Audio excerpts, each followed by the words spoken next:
Center. I'm Nick DeLuca. Major League Baseball All-Star Game around the corner. The game will feature the ABS Challenge system to assist with balls and strikes. MLB officials adding it to the game with a plan to propose it as a full-time addition to play next season. So we'll get a look at it in the Midsummer Classic. In progress, the Blue Jays looking for their 11th straight win this afternoon against the White Sox. The Sox lead at 2-1 in the top of the 6th inning. Edgar Cuero tying it up with an RBI double. Lennon Sosa with an RBI single in the 4th inning to give Chicago the lead. Tyler Heineman RBI bunt single, the only scoring for Toronto. In the NFL, the league and senior leaders of the NFLPA struck a confidentiality agreement that hid the details of an arbitration agreement from players, including a finding that league executives had urged team owners to reduce player compensation. Arbiter Christopher Droney ruled there was not sufficient evidence of collusion by owners in contract negotiations, with quarterbacks looking for full guarantees. Your summer drink is here. Twisted Tea is a smooth, refreshing, hard iced tea with 5% alcohol, making it the perfect drink to take any day this summer to the next level. Twisted Tea Brewing Company, Cincinnati, Ohio. Please drink responsibly.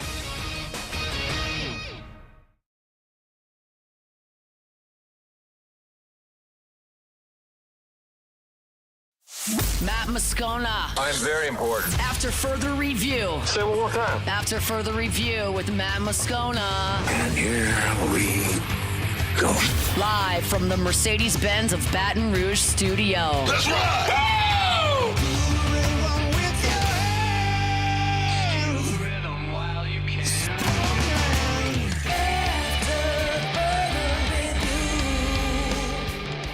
And off we go. Welcome aboard. Glad you're with us. AFR, powered by Goodwood Men's Sexual Wellness. I'm Matt.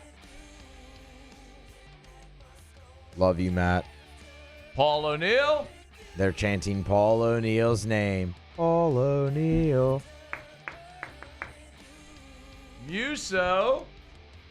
I'm a Barbie girl in the Barbie world. Yeah! And Mr. Toby Tomplay.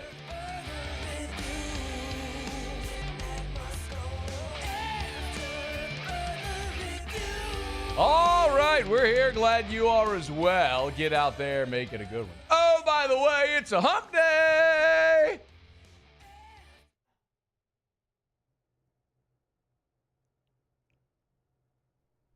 Muse? Muse? Hump, D-bump. This is your you cue, gotta Muse. hump, D-bump. You gotta hump, D-bump. You gotta hump. Saints got a new helmet. Mike. Guess what day it is, Mike? It stinks. It's hump day. We got Ari Temkin next hour. What's our other one? I don't even remember our other one. Guess what day? It's hump day. That's the other one. It's hump day. Tomorrow, Lamar Brown makes an announcement. Mike. Guess what day it is, Mike? His head coach is in studio in 1 hour. It's hump day. We got a lot to do in hour 3. So what happened here? We came back? No, I just went and got the song. Why wouldn't you have done that before the show? Because I was getting the open and the rejoin to make sure we had that for sure. Hump day. So many people are so confused right now. Very. It's hump day. USC's out here eliminating jobs. Mike. Guess what day it is, Mike? Could LSU be next? It's hump day. Maybe. Hump day. Otterlock. It's hump day. Bourbon Dictionary with Taylor Calandro. Mike. Guess what day it is, Finally Mike? getting rid of all those loser umpires once and for all. It just came back, didn't it? This It is did. just a total disaster of a start. I was getting into a groove doing them, too. The very long history of this show could go down as maybe the most infamous open ever. Not famous, infamous. Famous for being bad. It's hump day. Yeah. I don't know. Something's wrong with the system, so Muse was having to just do all the drops himself. Mike. What day is it, Mike? We're off to a rip-roaring start. Hump day. It's getting nuts. I'm psyched to be here. It's hump day. Let's go shoot some birds. I'm psyched to You be here. beat me to it. Mike. What day is it, Mike? I don't even know what a quail looks like. Hump day.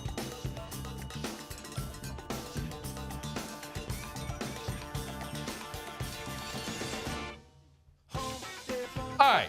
I guess we can go ahead and start the show now for real. Yeah, there's network issues going on, so some of the stuff over there on the hotkeys is all hit and miss a little bit. So we'll figure it out and see how it goes. But let us begin the show as we do every single day. It's time to pop the top damn. on another edition of AFR with Bud Light. Drink easy. Well, the Saints went and did it. They unveiled their new uniform, which ended up not actually being a new uniform. It ended up just being a new helmet. And whoever the person was on social media yesterday who took the tease and used some lighting effect to sort of remove the shadow kind of nailed it. Saints did, in fact, unveil a white helmet, kind of a chrome design, a gold chrome face mask with the gold stripe down the middle with a black stripe on either side, the gold fleur-de-lis with the black outline on that as well. Okay, so here's my thing with the Saints forever and ever. And yeah, look, I get it. We're starting the show with a uniform thing today, but I don't care. That's what we're doing. You got a problem with it? I don't care.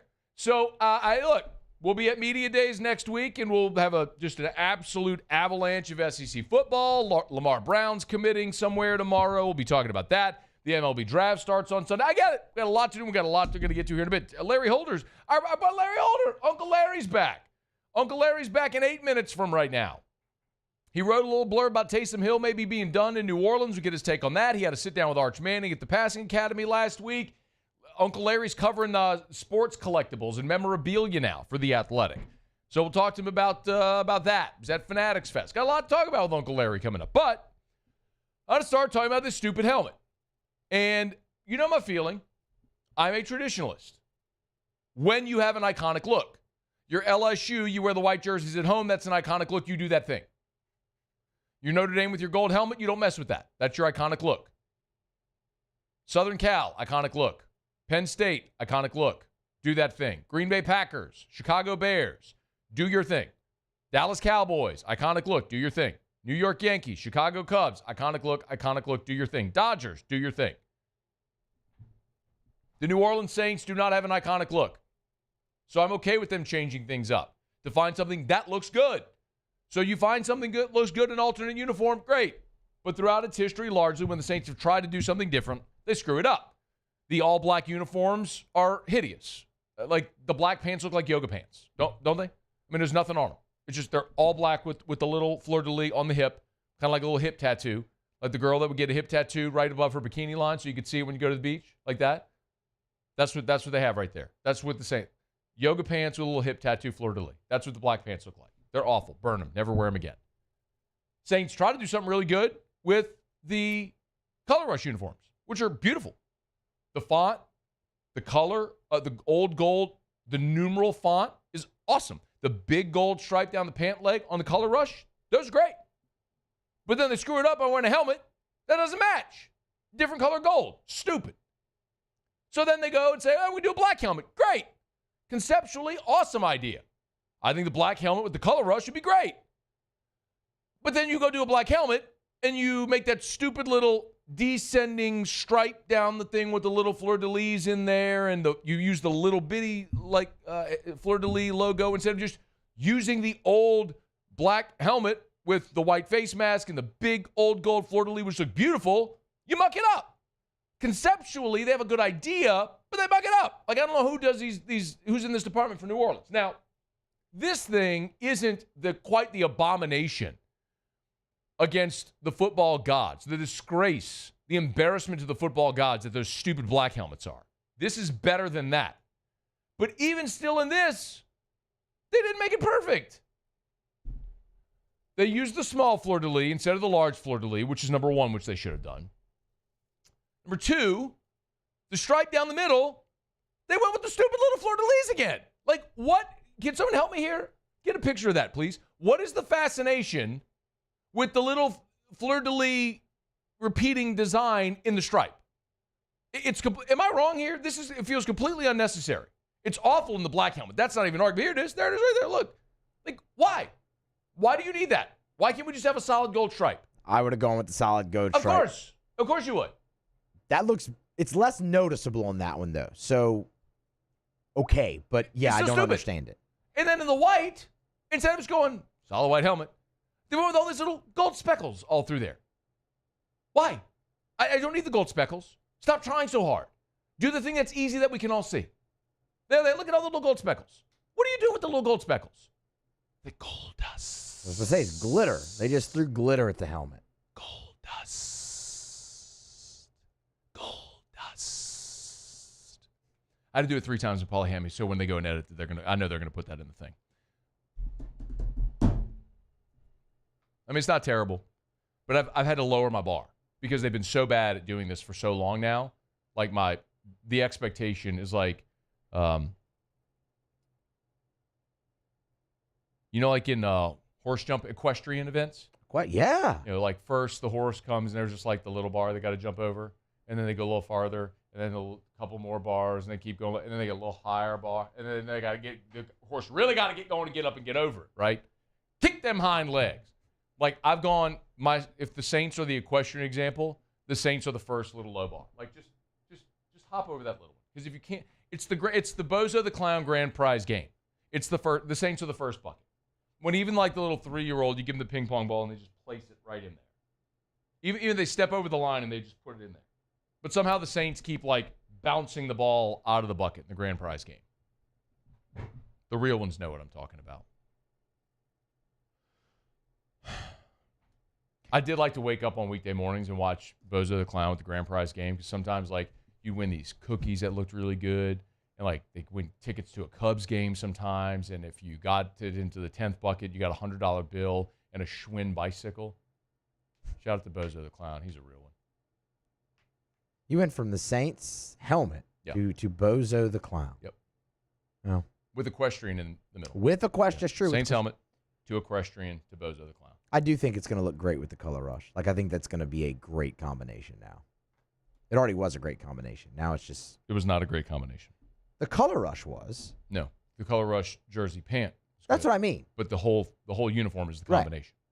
Right. That doesn't change. The jersey pant doesn't change. But what messed up the color rush before was the helmet that didn't match. Oh. They had a great opportunity here. They'll at least match the gold, which is a win, but it's still not what it should be. And hopefully they never wear those high-anus black helmets again. Let's get Larry Holder's thoughts on it. We'll do that when we continue. By the way, our show Open Every Day is brought to you by Bud Light. Drink easy with the great taste of Bud Light. If you're going to be in the Dome when the Saints wear those high-anus black helmets again, you can maybe mute some of the pain and numbness that's stinging your eyes of how awful those black helmets are by drinking the official beer of the New Orleans Saints, Bud Light. Of course, the official beer of the LSU Tigers, the official beer of AFR. Wherever you go, make sure you ask your bartender, hey, bartender, ice cold Bud Light, please. You're going to be grilling out on your back patio, wherever you may be. Make sure you got plenty of ice cold Bud Light, the official beer of AFR. Okay, y'all, grab a quick break. Larry Holder next. Stay here. Oh, no. I heard Muskers. So do we not have a stat? AFR. AFR is brought to you by River City's 1 Hour Air, where they're always on time or you don't pay a dime. 752-0001, 752-0001, or 1hourbr.com. Spell it out. Remember, they're always on time or you don't pay a dime. And you can go read reviews, y'all, because they got more than double the amount of 5-star Google reviews of the next closest competitor. There's no shortage of satisfied customers that will sing the praises of River City's 1 Hour Air. Gil McMurray is in that number. Quote, he arrived on time, quickly diagnosed the problem and fixed it, and recommended some preventative steps to keep my system running well. Pleasant, helpful guy to work with. Be happy to use him again. Another 5-star Google review for River City's 1 Hour Air. You see, the technicians that come to your house are expertly trained. At River City's 1 Hour Air, they invest in continuing education, so your technician is going to be up on the latest technology to do the job right the first time to save you time and money. It's River City's 1 Hour Air. 752-0001. Parish Construction and Roofing. This is Coach Kim Mulkey. Go to parishbuilt.com for all of your roofing needs. From your hometown, parishbuilt.com.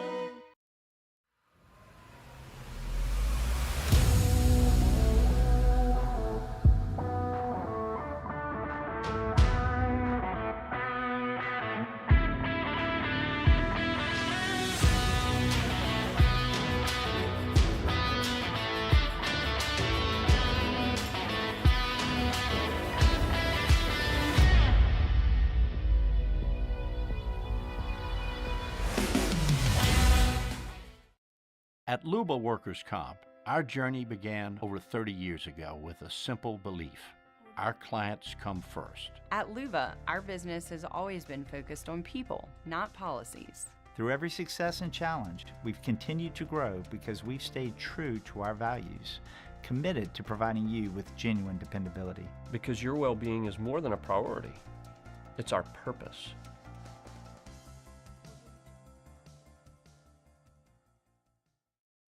Man, age is just a number. Don't let it dictate how you feel. Goodwood Men's Sexual Wellness has anti-aging services that can help you look and feel your best. Visit yourgoodwood.com and discover a renewed sense of vitality. Gulf Coast Office Products is a nationally recognized Savin office equipment dealer based right here in Louisiana. Over 100 employees strong, Gulf Coast has the boots on the ground to support all vertical markets, from education, engineering, legal, and finance. With the latest in office technology, from desktop to production segment units, Gulf Coast and Savin have the perfect fit for you. Call 225-756-2644. That's 756-2644 for Gulf Coast Office Products. Breck teamed up to reimagine your parks, and you imagined big. With your help, we went to work, creating 12 beautiful community parks across the parish. A family-sized water park, miles and miles of trails, and parks just for your dog.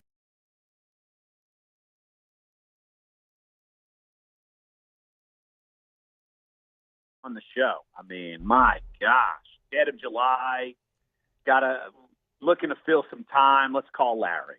That's what you're doing. No, not at all, actually. And I do not believe, if anyone ever says the words dog days of summer to me, I will punch them in the nose. Not literally, figuratively speaking. I think that is an absolute abomination and an embarrassment to your audience to say dog days of summer, because you're basically telling your audience, nothing going on. Why should I listen? Which I never believe that. I have a jam-packed show full of stuff to talk about.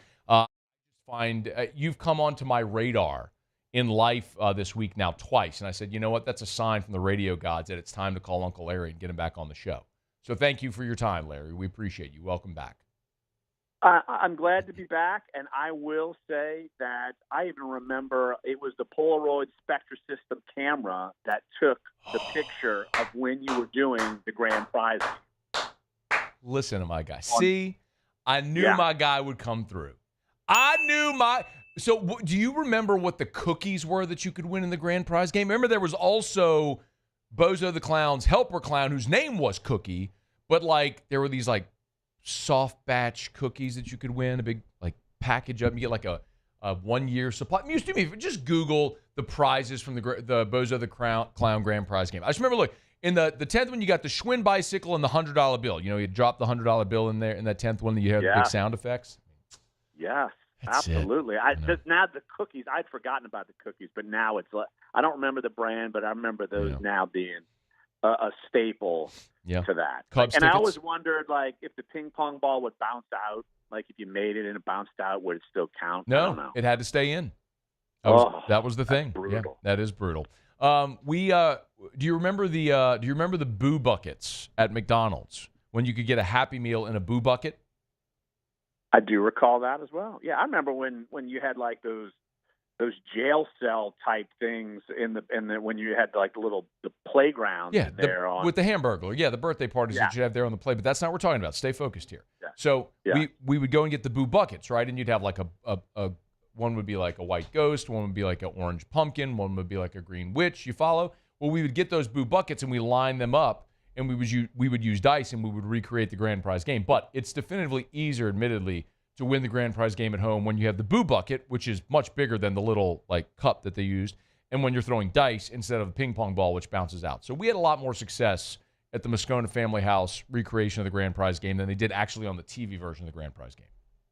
I mean, I was happy that I had a ping pong table at my house, so we had ping pong balls regularly, even though many times they become cracked out of anger or tomfoolery. But yeah, the fact that I remember the camera, I don't know why that's always stuck in my brain, but the camera that they took a little Polaroid for every kid that did it, and if you blew it, you still at least got the picture. Ping pong table at the house. Can't hide money, I tell you what. Uncle Larry's here with us. Hey, let's talk a little bit about, look at Cobble. Archway cookies. Did you find that? I did. I was going to say, I found a bucket of gum with 1,000 pieces. Okay. That was one of them.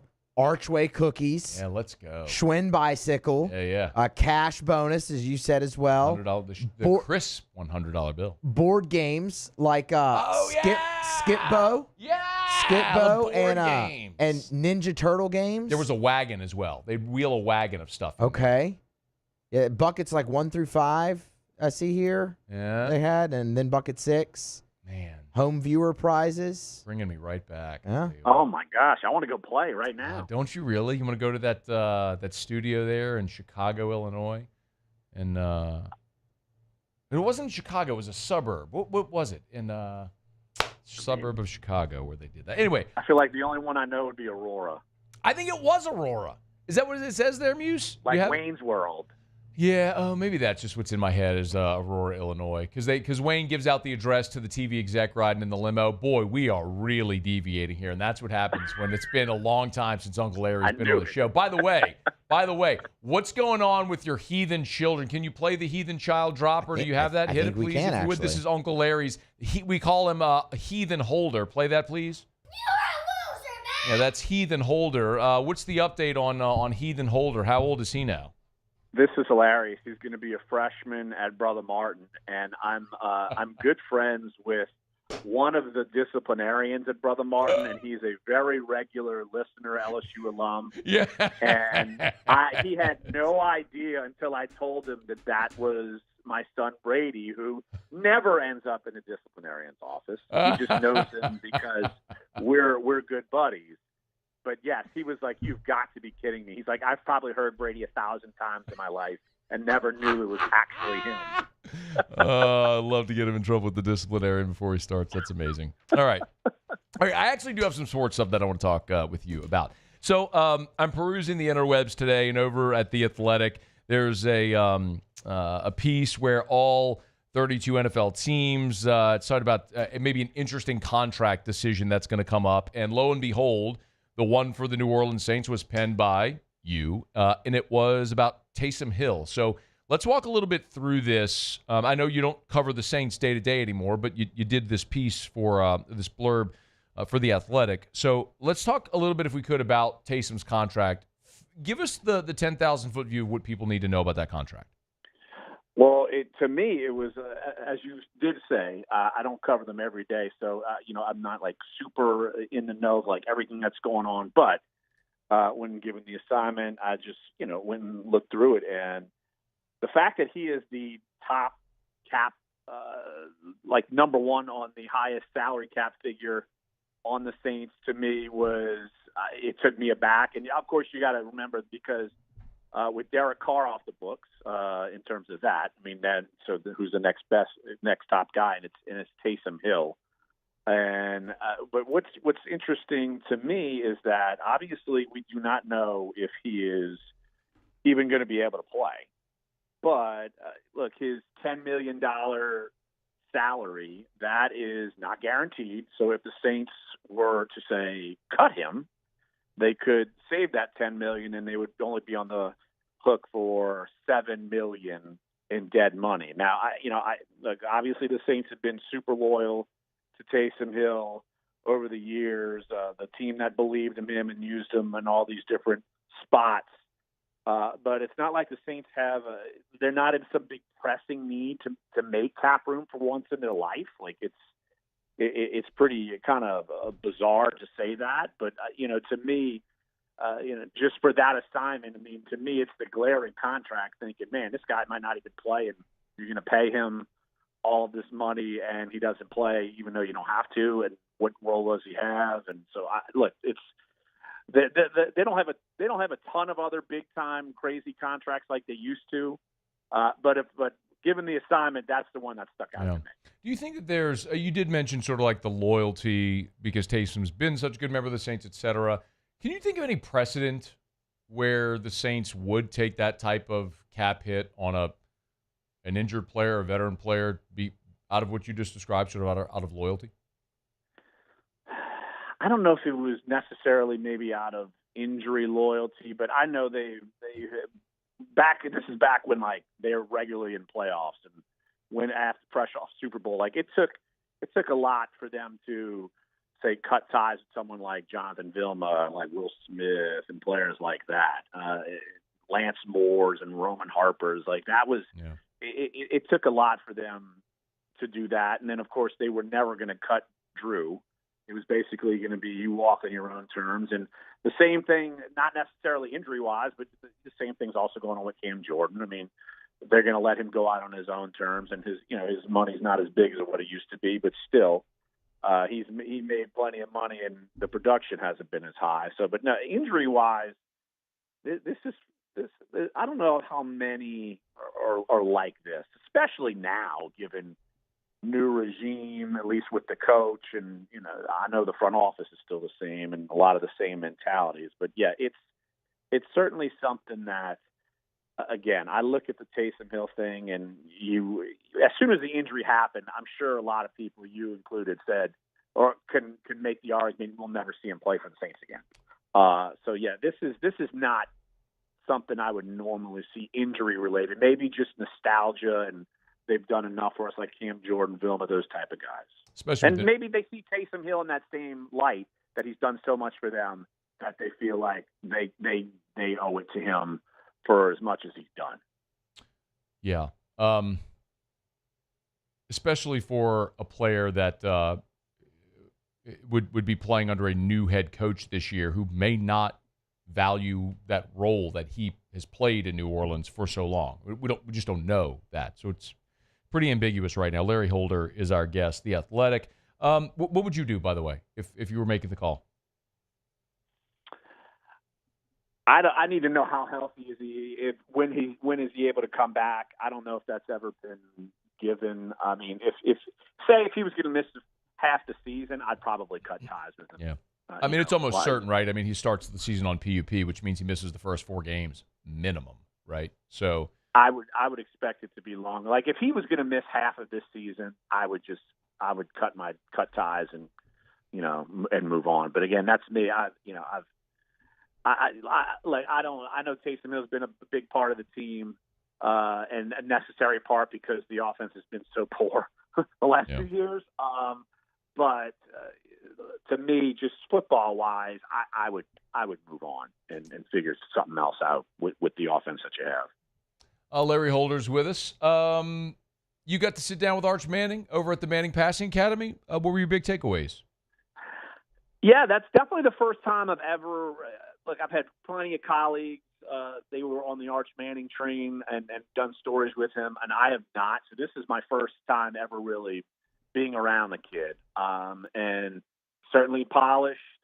And a lot of the questions I was asking, because it was a bit of a group setting, but I stayed and was basically able to ask him all the questions I wanted to ask. So a lot of it had to do with just NIL and that sort of thing. And so, and how many starts does he feel like, and this is not in the piece that I wrote, how many starts does he feel like he needs to be comfortable going to the draft? Because so many people are thinking, oh, well, maybe he could be one and done and go to the NFL draft and maybe the Saints could get him, that sort of thing. But to me, I don't get that read from him. I would think he'd be there a minimum of 2 years.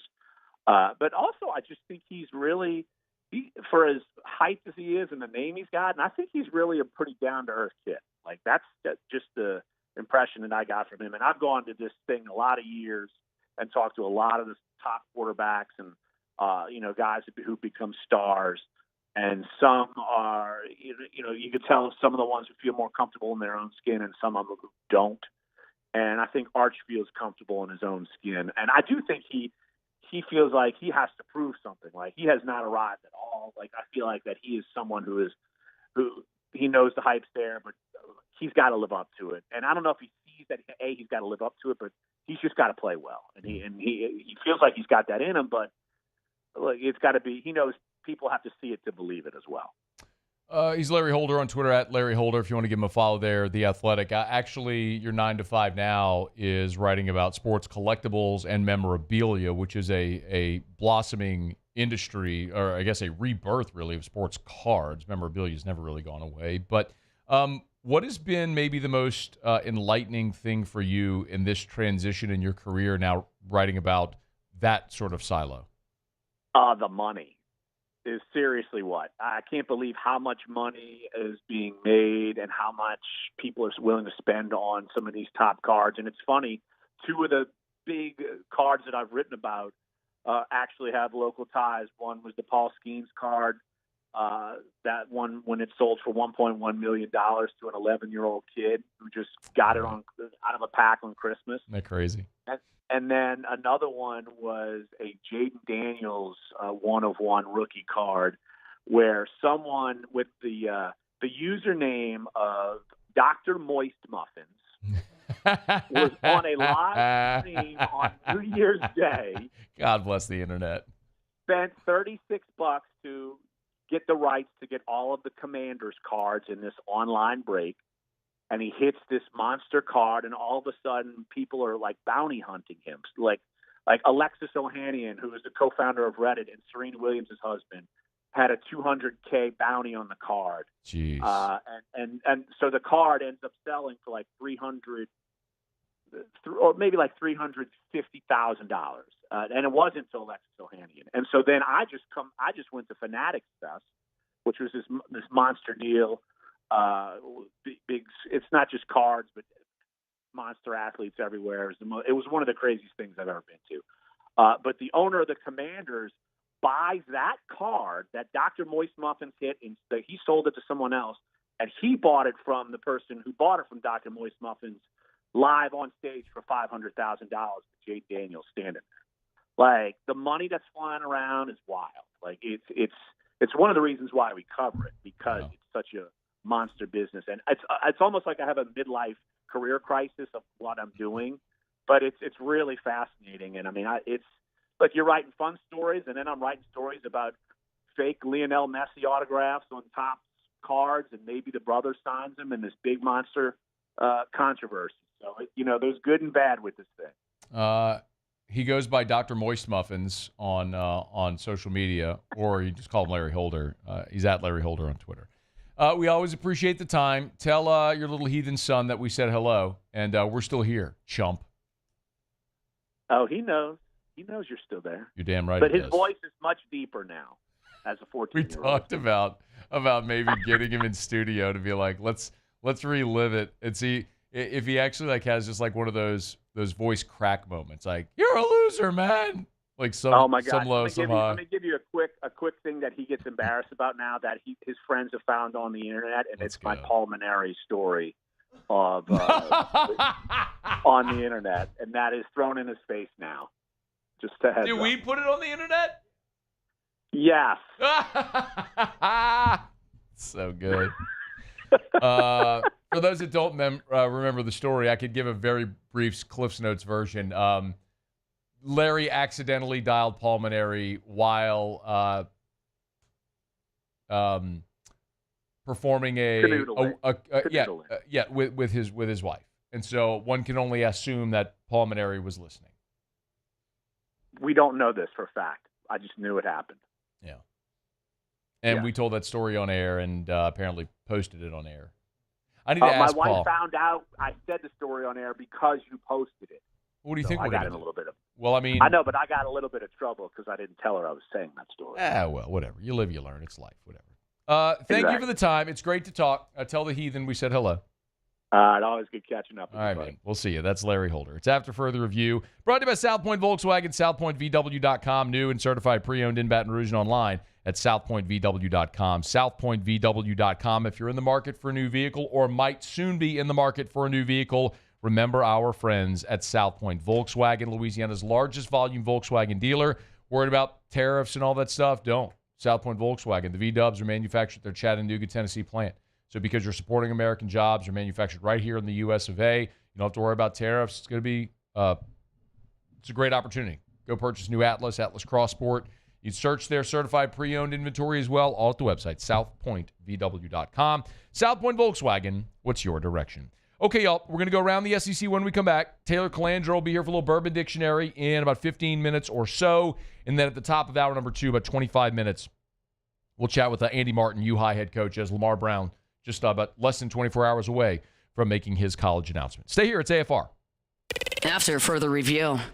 Love telling you about Action Industries, a proud partner of LSU Athletics. They've also been a great partner of ours here on After Further Review as well. Turnaround season's here. I mean, if you work in the industrial sector, you know that. Really, March through October is turnaround season. So remember the Advanced Turnaround Group. This isn't, this isn't Action Industries taking their workers and managers from other sectors of the business and dropping them in the turnaround world. They've assembled a core group of professionals that have built their careers on turnaround execution. So, again, not just taking any work and just throwing them into the turnaround world. It's a completely different pool of resources. So, when it is time and you need companies to bid that turnaround job and you need it done with safety and with great quality, they have select people working just on your turnaround. It's the Advanced Turnaround Group over at Action Industries. Check them out online. It's Action Industries, proud partner of LSU Athletics. There it is, the extra mile, on the border of expected and extraordinary for those willing to go further, like vans customized for work or play, with safety and tech to keep you connected, supported by a 5-star sales, service, and finance team, and backed by the 1-star you know. So go the extra mile. It's never crowded, because so few have what it takes to go there. Mercedes-Benz Vans. We typically think of stress as being bad for us. At Our Lady of the Lake and LSU, we are researching how certain types of stress, such as exercise, can be good for our immune health. By studying people under extreme stress, such as athletes, astronauts, service members, and first responders, we're learning how to improve the immune health of everyone. That's the power of research. That's the impact of champions. Together, we roar.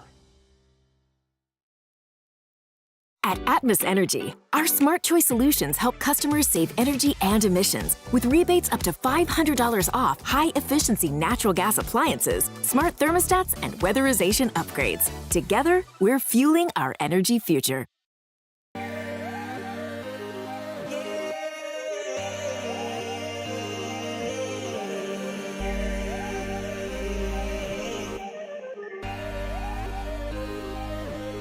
You gotta believe in a dream. Believe. You gotta believe in a dream. Believe. You gotta believe. My whole team on wild. At Luba Workers Comp, our journey began over 30 years ago with a simple belief. Our clients come first. At Luba, our business has always been focused on people, not policies. Through every success and challenge, we've continued to grow because we've stayed true to our values, committed to providing you with genuine dependability. Because your well-being is more than a priority. It's our purpose.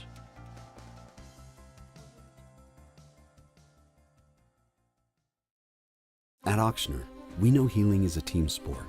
That's why we've partnered with world-renowned orthopedic surgeon Dr. James Andrews to create the Ochsner Andrews Orthopedics and Sports Medicine Institute. Whether you're a professional athlete or a weekend warrior, our team of specialists are dedicated to getting you back in the game. So whatever your reasons are for reaching your personal best, we've only got one. You. Ochsner Andrews Institute. Long live you. These ice cubes could have been a thankless bed for an all-you-can-eat salad bar. But instead, they... After further review, presented by Goodwood Men's Sexual Wellness. Visit yourgoodwood.com.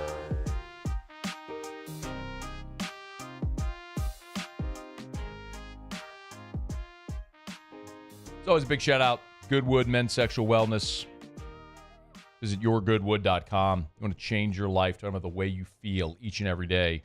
They can help. It's not just ED treatments. It's hormone replacement therapy. It's BPC 157 to help and aid in recovery. It's NAD Plus for cellular optimization, literally changing the cellular biology of your body to make your cells younger. It's incredible where science is.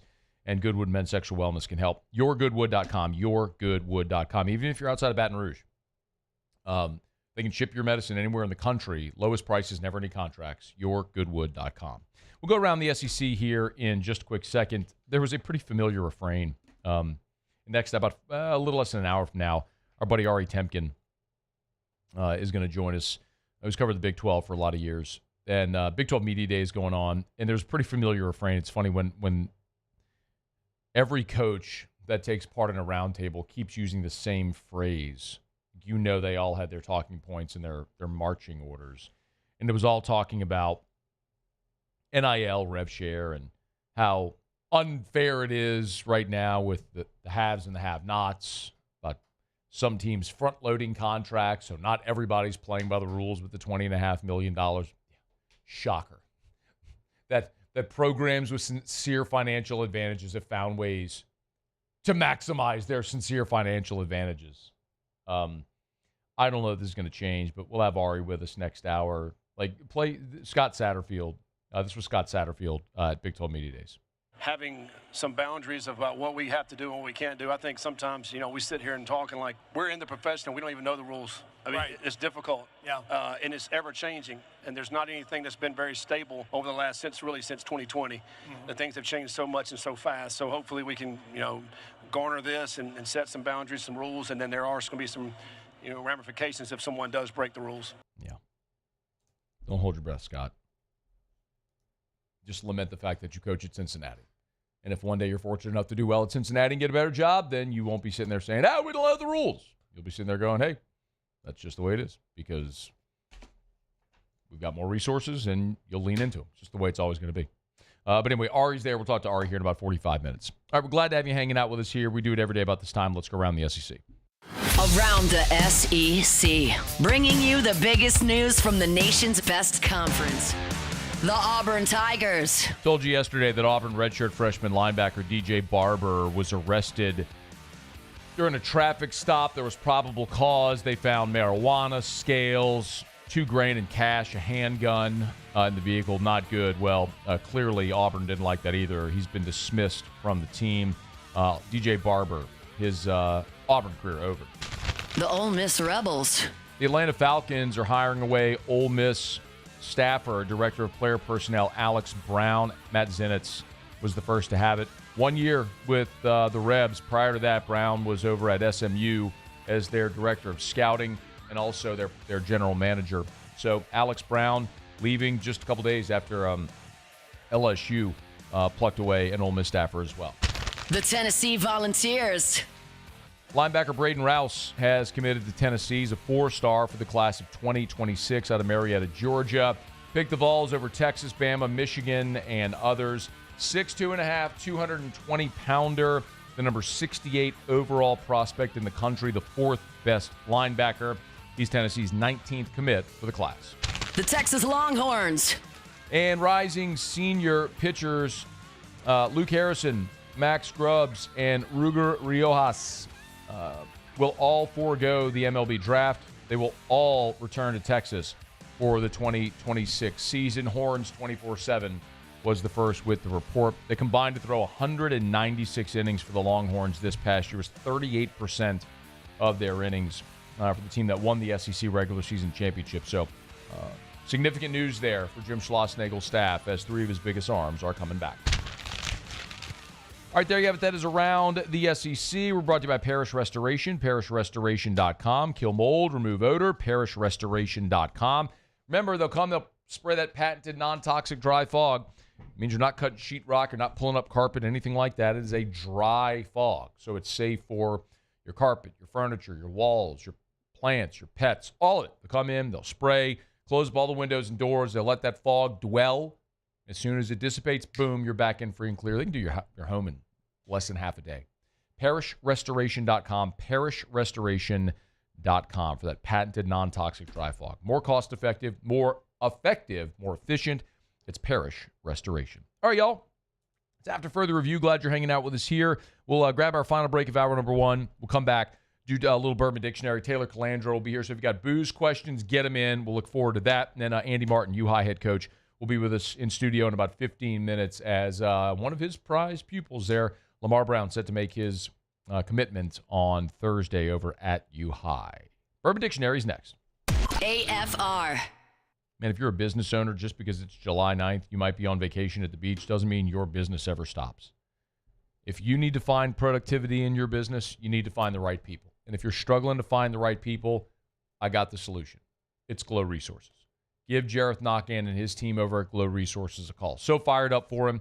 They made the list again this year of the top 100 private businesses in the Baton Rouge area. The Baton Rouge Business Report recently published that list, and it's incredible how much they've grown and expanded. But it still tells that story, that home base is right here for Glow Resources. Even though they've grown to be a multi-state, multinational business, they're still home base right here in Baton Rouge. You drive down Perkins Road right there next to Pennington, you cannot miss the Glow Resources corporate headquarters. They're gorgeous, amazing job with a gut renovation of that building. It's gorgeous right now. But what that says, if you're a Baton Rouge, New Orleans business looking for the right people in your business, you need Glow Resources. GLO, glowresources.com. These are the luckiest ice cubes in the world. They could have been a thankless bed for an all-you-can-eat salad bar. But instead, they've been called upon to cradle and cool a crisp, refreshing Dos Equis. Looks like the lucky just got luckier. Dos Equis. At Bayou Automotive, we believe in a sales process that puts you first. We want you to experience an easy purchase with clear pricing and great service. Let Bayou Ford and Bayou Chrysler Dodge Jeep Ram be your trusted partners in finding your perfect vehicle. The crew at Bayou Automotive is going to do right by you. Parish Construction and Roofing. This is Coach Kim Mulkey. Go to parishbuilt.com for all of your roofing needs. From your hometown, parishbuilt.com. The Windsor Senior Living Community in Mandeville, Louisiana is a beautiful, vibrant apartment community geared towards seniors. They are nestled right in the heart of Mandeville, where seniors live a more carefree lifestyle in spacious apartments with the peace of mind that comes from having a little extra help. Call the Windsor at 985-624-8040 to schedule a lunch and tour.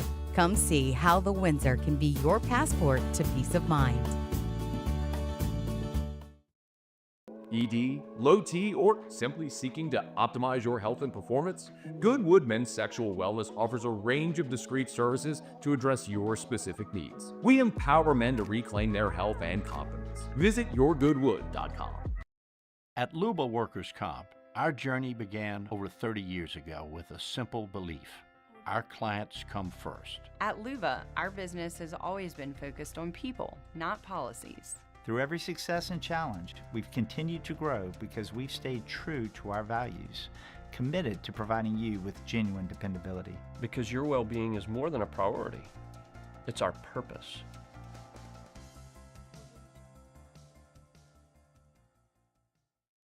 Gulf Coast Office Products is a nationally recognized Savin office equipment dealer based right here in Louisiana. Over 100 employees strong, Gulf Coast has the boots on the ground to support all vertical markets, from education, engineering, legal, and finance. With the latest in office technology, from desktop to production segment units, Gulf Coast and Savin have the perfect fit for you. Call 225-756-2644. That's 756-2644 for Gulf Coast Office Products.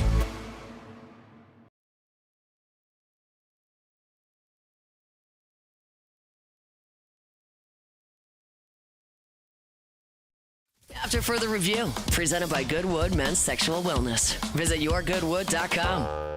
They're the gang with the slang. Keep it 100. I don't know what you're talking about. This is Bourbon Dictionary with Matt Moscona and Taylor Calandro. I don't understand.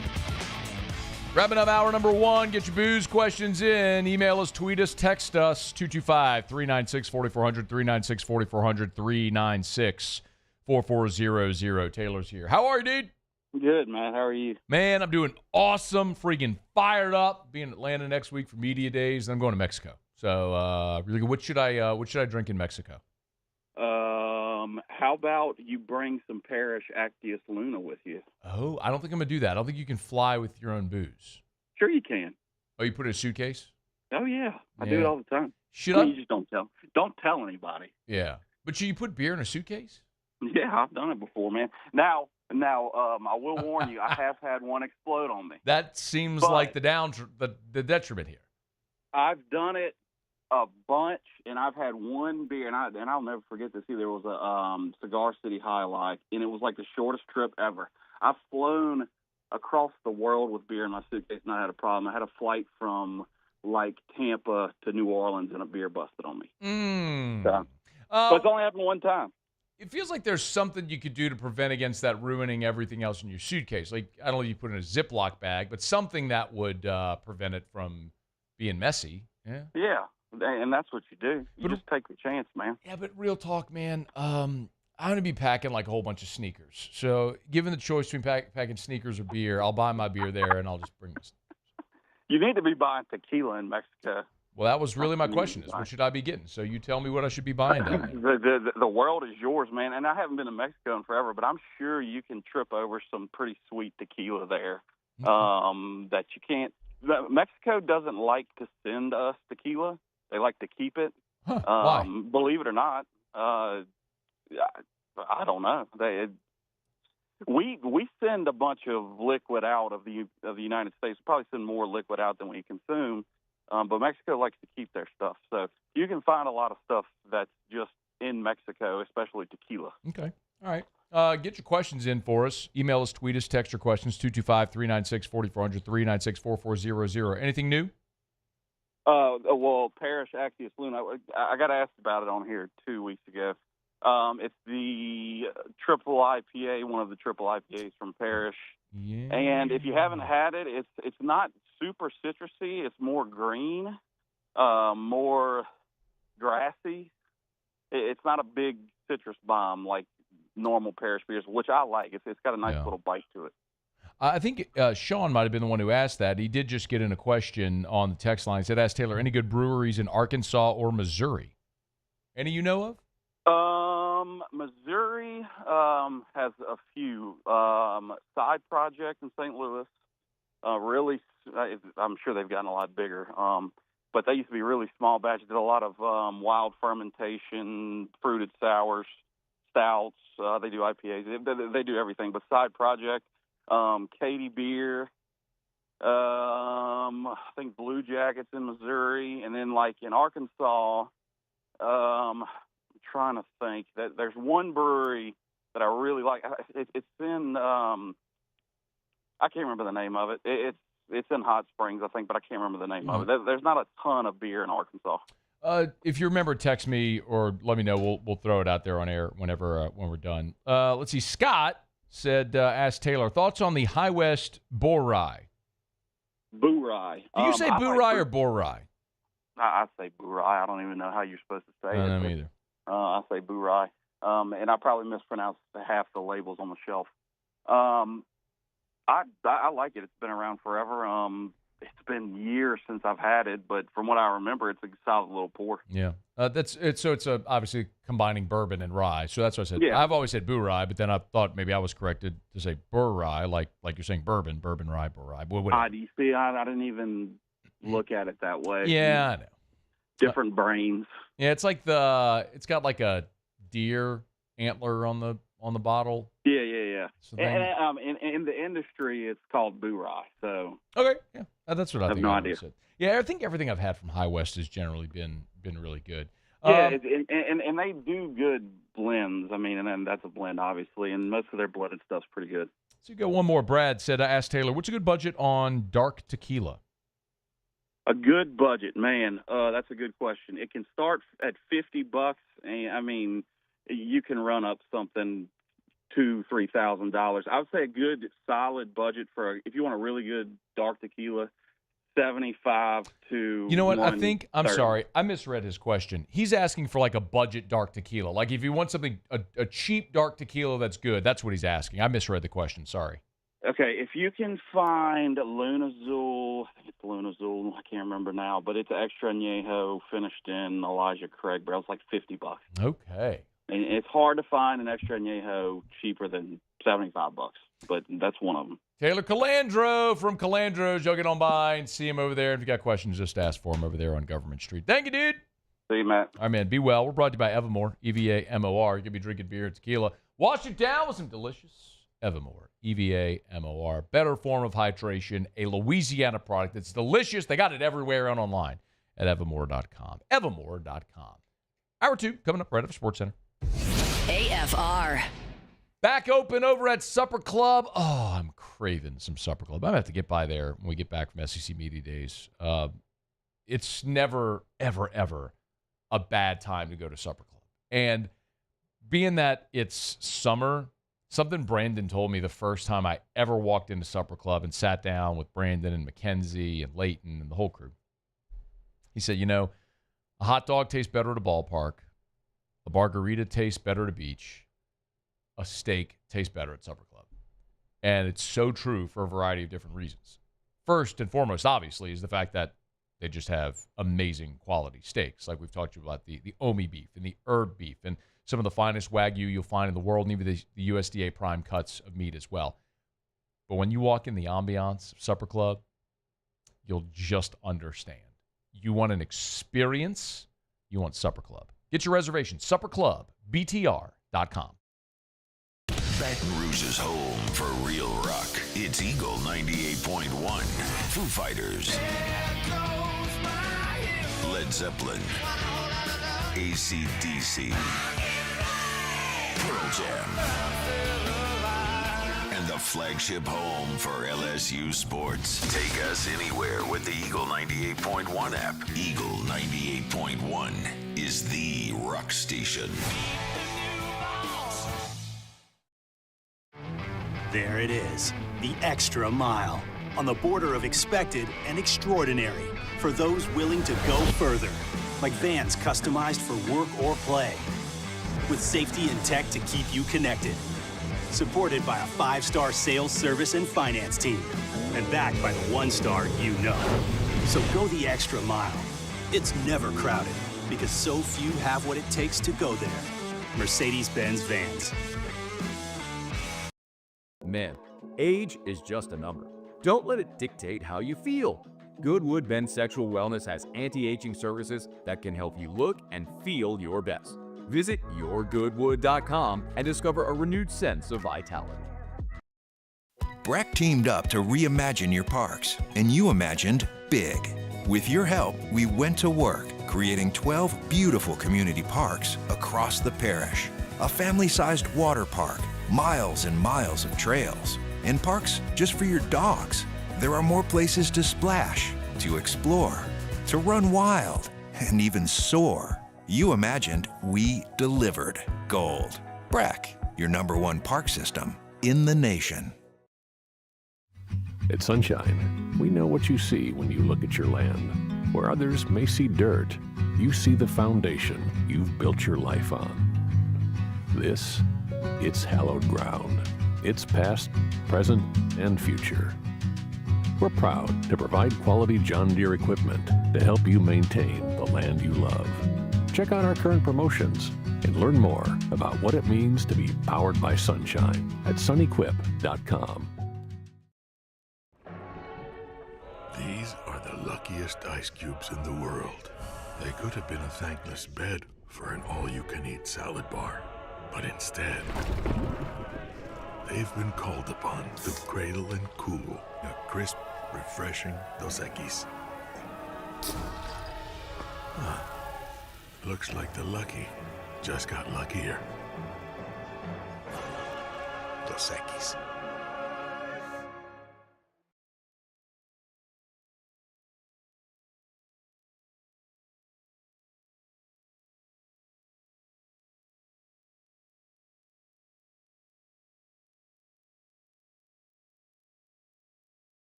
This is SportsCenter. I'm Nick DeLuca. Some NFL and NFLPA arbitration was kept confidential. The league and senior leaders of the NFLPA striking a confidentiality agreement that hid the details of an arbitration from players, found that league executives urged team owners to reduce player compensation. Arbiter Christopher Droney ruled there wasn't sufficient evidence of collusion by owners in contract negotiations, with quarterbacks looking for full guarantees. In baseball, the Yankees DFAing second baseman DJ LeMahieu. He was owed $22 million remaining on his contract over the next year and a half. Hit .266 with 2 homers and 12 RBIs around injury this season. Won the American League batting title in 2020 with New York. Yankees trying to close the gap with the first place Blue Jays in the AL East. Toronto's winning streak snapped at 10 today. They followed the White Sox 2-1. Edgar Quero tying it up with an RBI double in the fourth. Leonard Sosa RBI single was the deciding run. Tyler Heineman RBI bunt single, the only run in the game for Toronto. Your summer drink is here. Twisted Tea is a smooth, refreshing, hard iced tea with 5% alcohol, making it the perfect drink to take any day this summer to the next level. Twisted Tea Brewing Company, Cincinnati, Ohio. Please drink responsibly.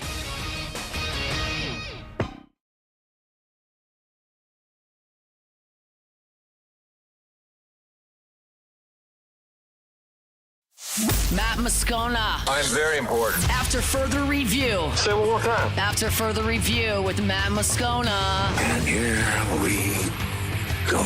Live from the Mercedes-Benz of Baton Rouge studio. Let's ride! Woo!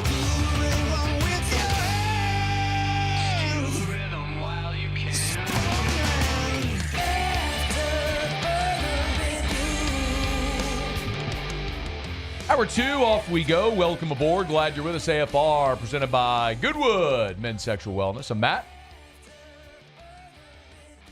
This is Shaq O'Neal, and I hate Matt. Paul O'Neal. They're chanting Paul O'Neal's name. Paul O'Neal.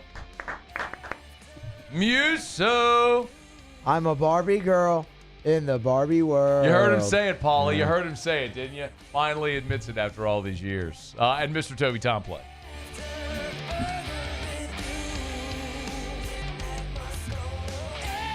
All right, we're here. Glad you are as well. Get out there and make it a good one. We're having some network issues, and our some of our drops and all that stuff are kind of going in and out as they're working on it. But engineers are on it, so we apologize for the inconvenience. But nonetheless, the show goes on, and we're happy to be here. Happy to have Andy Martin, head coach of the U-High Cubs, in studio with us. Big day for his biggest prospect, Lamar Brown, signing day, or actually not signing day, his announcement day, Thursday there at U-High's campus. Thanks for coming in, man. How are you? Thanks for having me. It's been a while. Yeah, no, I always appreciate you when you can take the call. I would imagine it's a pretty busy 24, 48-hour period for you right now. Can you kind of sum up what this is like, especially being in a program that regularly has highly recruited guys, but this one just feels a little different? Yeah, it's been very busy the last couple weeks. It's not nearly as busy as it is for Lamar right now, but I'm getting phone calls, things like that. But this is going to be a neat deal. We've had a lot of high-profile recruits. We've had a lot of people come through the halls and do their commitments and all that, but never in the situation we're going to have tomorrow. So it's a little bit different situation. It's going to be live on ESPN too. So how did that come about? So the producer reached out to Lamar, then reached out to me to see if it would be possible for us to do it at our school. And he said that there was he was trying to work through ESPN. He couldn't guarantee it, but sometimes they like doing that, and he's number one recruit, so they figured it might have a chance. And he calls me the next day and said, yeah, if y'all want to do it, it's on. We had originally scheduled for 10. He said, if you can move it to 12:15, we'll cut into Sports Center and do it. And I said, well, I think we can figure that out. Yeah. So 12:15, it'll be where is it? At the at our gym. In the gym? Is it a thing where it's open to the public where people I realize that it's still just a high school campus. So I don't think people just roll up on high school campuses all the time, but like, is it something that people are invited to attend? Yeah, people are invited to attend. We're gonna have the gates open so people can walk in and come in there and enjoy, watching him do his thing. Yeah. So Lamar will make his announcement on Thursday at 12:15. It'll be live on ESPN 2. But if you want to attend there on the U-High campus, you can. How do you think Lamar has? He's sat in the chair you're in right now. I mean, he's been in studio. He's done a ton of media. Knowing the young man, how do you think he's done throughout this entire process? I think he's done a good job. I think what a lot of people have to understand is we're talking about high school kids, and I think some people lose track of that and lose the focus on that. But it's a high school kid, and he's had a good time with it. He wanted to take his visits, and I told him, go take your visits. Go see places that you may never see again. Yeah. Why not go to L.A. and see USC? Why not go to Miami and see what's down there? Any kid that age would love to go do that. So I think handling the process has been very mature in everything he's been doing, talking to the coaches, doing all the things he had to do. I think, and we've had people go through it before, and I think he's handled it really well. What about some of those? Would you compare it to anybody that you've had come through before? Keelan was a very high-profile prospect, and obviously Dylan was very big back in the day, and kind of everything that went on with that. But I think Lamar's a little bit different. I think Dylan was the number one recruit at the time. Lamar's number one recruit on some boards, and so it's a little bit different in that sense from Keelan. But Keelan's very high-profile also. Yeah. Andy Martin's in studio with us. U-High head coach Lamar Brown will make his announcement on Thursday. Do you know? Has he told you? I do not know. We're gonna, we've talked a couple times, and I said, let me know either tonight or tomorrow morning, and then we'll. So you'll know before the announcement. I'll know before the announcement. Yeah. He's doing things the right way. He wants to let the coaches know and all that type of stuff. Smart. So yeah, he'll let me know tomorrow or tonight, one or the other. Let's talk a little bit about Lamar, the player, and I think that maybe the most interesting thing is that for a long time, Andy, he was recruited as like the number one interior offensive lineman, and then he was sitting on the show. And we're just walking through, all the stuff. And he basically says, no, LSU's recruiting me. I want to go play for Kevin Peoples and be an end. I'm like, you would do what now? How do you use him? So he's been, as a freshman, he played a lot more defense and offense for us. Towards the end of the year, he started on offense. We saw a need for it. And sophomore and junior year, it's been mainly offensive line with him rotating on the defensive line. And that will be again this year. He's our anchor on the offensive line. He's our best offensive line we have. And he does a great job, not only just with his play on the field, but there was a communication with the young guys around him. He does a really good job of doing all those things. And so, I think we're going to use him as one of our best offensive linemen. He'll come in and play as much defense as he can. Yeah. How do you, when you try to project him, do you think he projects? So let me ask it this way. Is the defensive line piece just because that's what he feels more comfortable doing, that he wants to do? I think it's something that he really wants to do, and he's very. He is being recruited as an athlete because he's an athlete. He's almost 6'5", he's 300 pounds, and we're going to run our 40s next week, and he's going to pop a very good time. And he runs in our skill group with our second group of skill guys, and that's where he chooses to run because he wants to run there and get faster and do all the things he does. So, I think he would be a very good offensive lineman. Also, I think he'd go in and play guard or play center, and I think he's also going to be able to do it on defense. He's going to be a very powerful defensive lineman. His feet are so good. He's so athletic down there, and he's got great leverage for a guy that big, and I think he's going to disrupt a lot of things. I want to go a little deeper there because if you, by trade, are a defensive guy, defensive coordinator. Go a little deeper, if you would, on Lamar because sometimes you're thinking he's 6'5", 300 pounds. I'm thinking, wouldn't that be an interior player? Why does it make more sense for him to play out on the edge? Well, it just depends on what they're trying to do with him. I think they're gonna figure out the best way to work with him. And we'll continue to see what his body does too. If he keeps getting bigger to where he's 330 pounds, but you can look at him right now. He's 300 pounds, and you couldn't tell. He holds his weight and carries his weight so well that when you tell him people he's 300 pounds, they're like, I don't see it. So I think that helps with it. His athleticism is off the chart. And so whether they want to put him on the strong side and try to stop that run and disrupt the pass run, the quarterback, all that type of stuff, and he can definitely do that. And so I think whether it ends up staying outside, whether it goes down in, whatever the plan is for him long term, he's gonna do well. Give me an example of when you see that athleticism, that off the charts athleticism. When he's doing, when he's just running, when you see him running with our skill guys and going to cut, he goes to make cuts and things like that. But you turn on his film, and I've had a couple coaches talk to me about his film, just talk about him getting out on the edge and being able to block in that screen game. For a big lineman getting out there, sometimes they can't catch those little defensive backs. He plants a lot of those guys, and he just does a good job of getting out there and just being so athletic. And then also you got tackles sometimes that can be a little stiff, and he gets in there and he's just so quick past them. So there's many things that he shows, just his athleticism. Andy Martin's with us, U-High head coach. Lamar Brown will make his commitment on Thursday there at U-High's campus. How, of course, it's always been talked about that U-High is on LSU's campus. And we talked just a bit ago about Keelan and Dylan. One ended up at LSU, one didn't. Jordan Gilbert didn't and then came back. I mean, it's interesting with the U-High guys because some make that decision that they want to play at the place where they've been for so long, and some want to go do something different, which to each their own. But what type of conversation do you have with prospects like Lamar or any of these guys who have that decision to make? Do they continue to play college football on the same campus where they played high school? I think for a lot of them, it's just where's the best fit for them. And some of the guys that have left, it may have been not always their choice. Sometimes maybe a school may have gotten off of them, come on them, those type of things. But in this case, there's no doubt that LSU's recruiting very hard. A&M's recruiting very hard. They've both done a great job recruiting him. And so, I think Lamar's got a couple really good options. And obviously, if he stays home, he stays on campus what he's used to, and there's nothing wrong with that. How do you and I think one of the things that maybe for the audience that maybe aren't familiar is like the head high school coach, you have a lot of interactions with the college recruiters. Like they're on campus. How often is a college coach on your campus? So they have their time periods. January, December to January is a big time, and then it starts again in the spring when they come out. And so those 2 times it's a good bit. And then throughout the season they can come every once in a while and come to visit. But you really start to see it in January, and you really see it when spring ball starts. And so it's every day. Lots of guys come in, and it's neat. You get to meet a lot of people and see big-time schools come on campus. Yeah, so they rely very heavily on coaches being honest with them, telling them about the player, learning more, all that situation. How do you think LSU has done recruiting Lamar? Oh, they've done an outstanding job. I mean, they were the first ones to offer him as a freshman. They're in constant contact with him. I think that, they've had a few coaches on him at different times, and I think they put themselves in a good position, for Lamar to make a decision. Yeah. So when he was a freshman, that was still under the previous staff with Coach Ogeron. So it's been a variety of different coaches that have recruited him. Can you kind of take me through that? Like who has spent the most time with him? I think, Coach Frank Wilson spent probably the most amount of time with him early on, with the recruitment. I think Coach Sloan spent a lot of time talking to him, and then Coach Peoples has obviously been a big part of his recruitment, especially when the shift became made to the defensive side of the ball.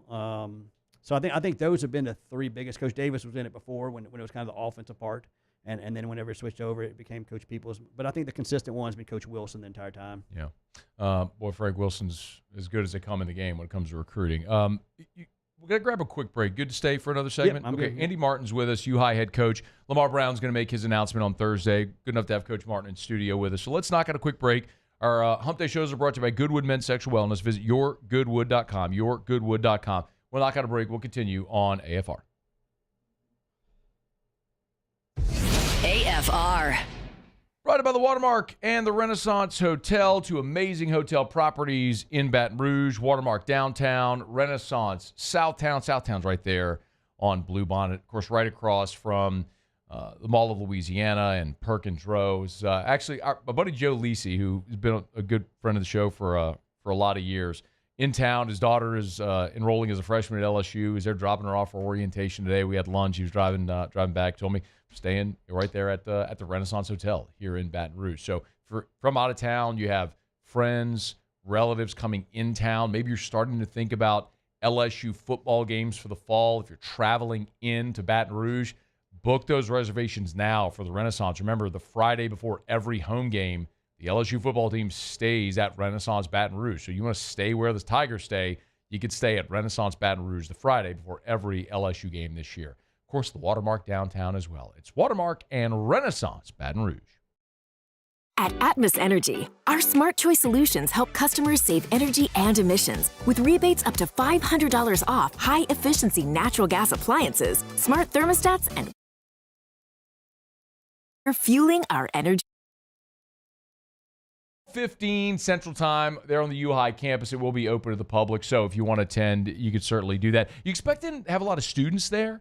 I think so. I think we'll have our football team will be there and kind of supporting him and doing all that. And I think we have students there, and it's kind of getting out now, especially now that it's people know it's ESPN2. It's going to be, so I think we'll have a few more people than we normally would have. Yeah, it's interesting too because just school's out. Like if it were a school day, I mean, you could probably, right, you could do some kind of a school assembly, put everybody in the gym, he makes the announcement, it's cool. But like, I guess nobody's on campus right now except like maybe the slackers like me that would have to go to summer school, right? Something like that.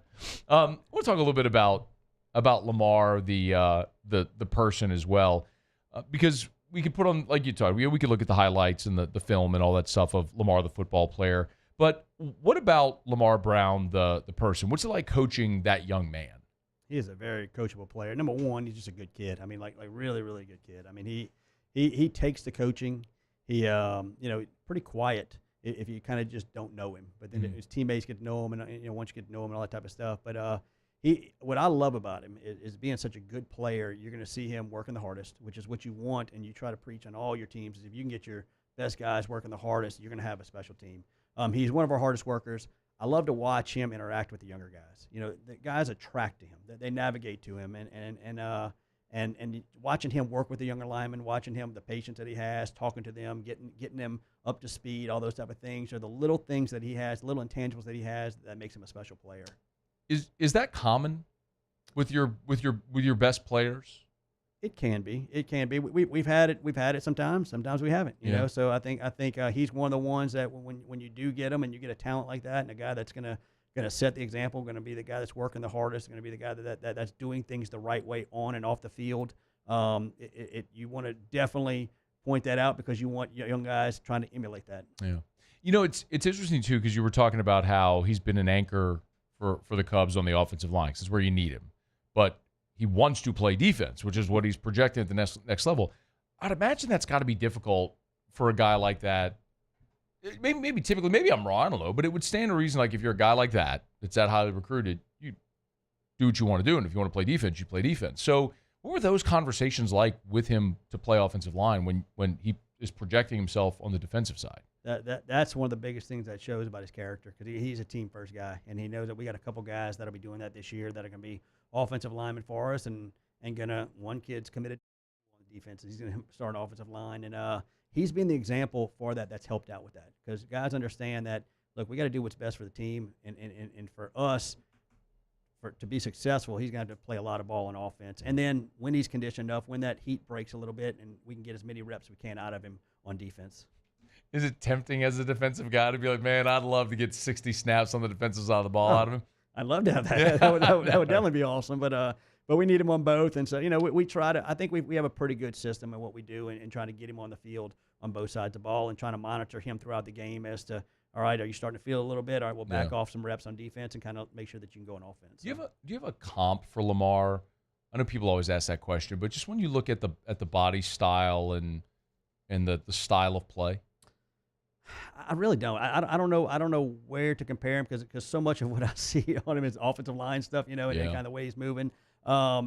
He's somebody that we haven't had on our campus. Somebody that athletic, that size. We've had Jaquelin, who was a very good player for us, and he was an outstanding defensive lineman for us. But a guy this versatile that can do the offense, can do the defense, can do it. Pretty much anything you ask him to do. It's a very rarity. It's funny you mentioned Jaquelin, of course, Jaquelin Roy, and we mentioned guys like Keelan and Jordan Gilbert, who's there now. And over the years, there's been so many U-High guys who've come to LSU, but I feel like sometimes we focus on the guys that don't come. Now, you also mentioned not everybody's had a committable offer. Like, look, I'm not saying Jordan Clark's a great example of that. Jordan went to Arizona State, finished his career at Notre Dame. When he was coming out, he wasn't a. You tell me if I'm wrong, but my understanding talking to RC was that Jordan didn't have a committable offer to LSU. Right. So you say, well, why didn't that kid go to LSU? He didn't have the option to go to LSU.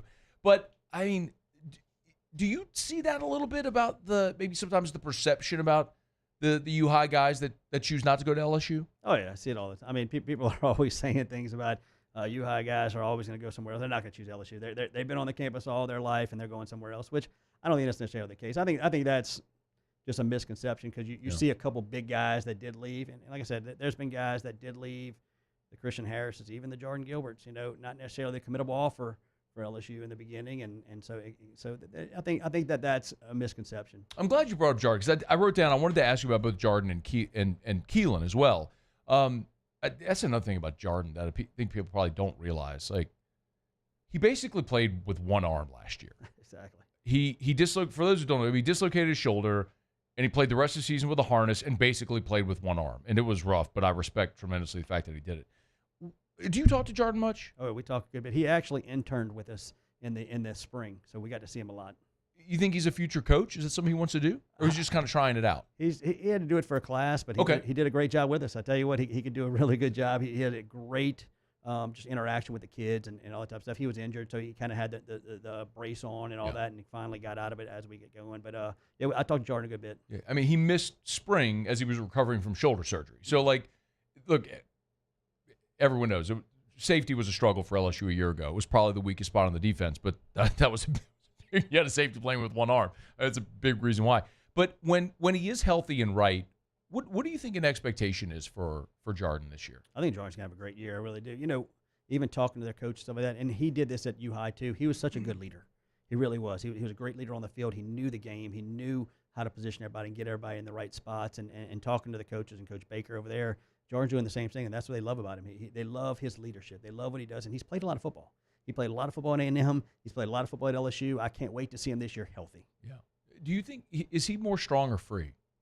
I think he's more free. I think he's very good with the ball in the air when he can use his arms and do all those type of things. But he'll come up and make a tackle also. Yeah, it'll be really interesting to see that position group this year.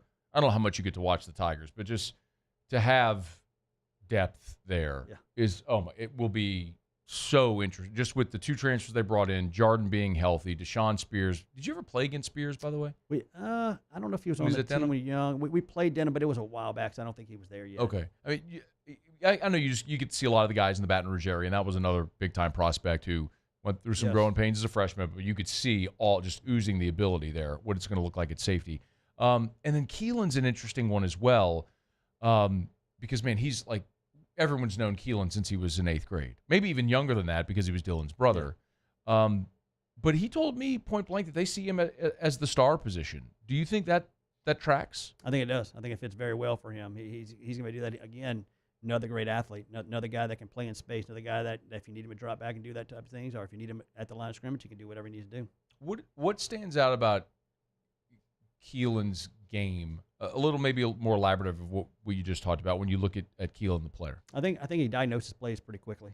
So if it's time to get to the football, whether it's a run, he's going to get up there pretty quickly. He uses his hands very well, and just he's got that burst, that speed burst that allows him to get there. You know, in the passing game, again, he takes up a lot of space. He's a wide, rangy kid, and just does a good job.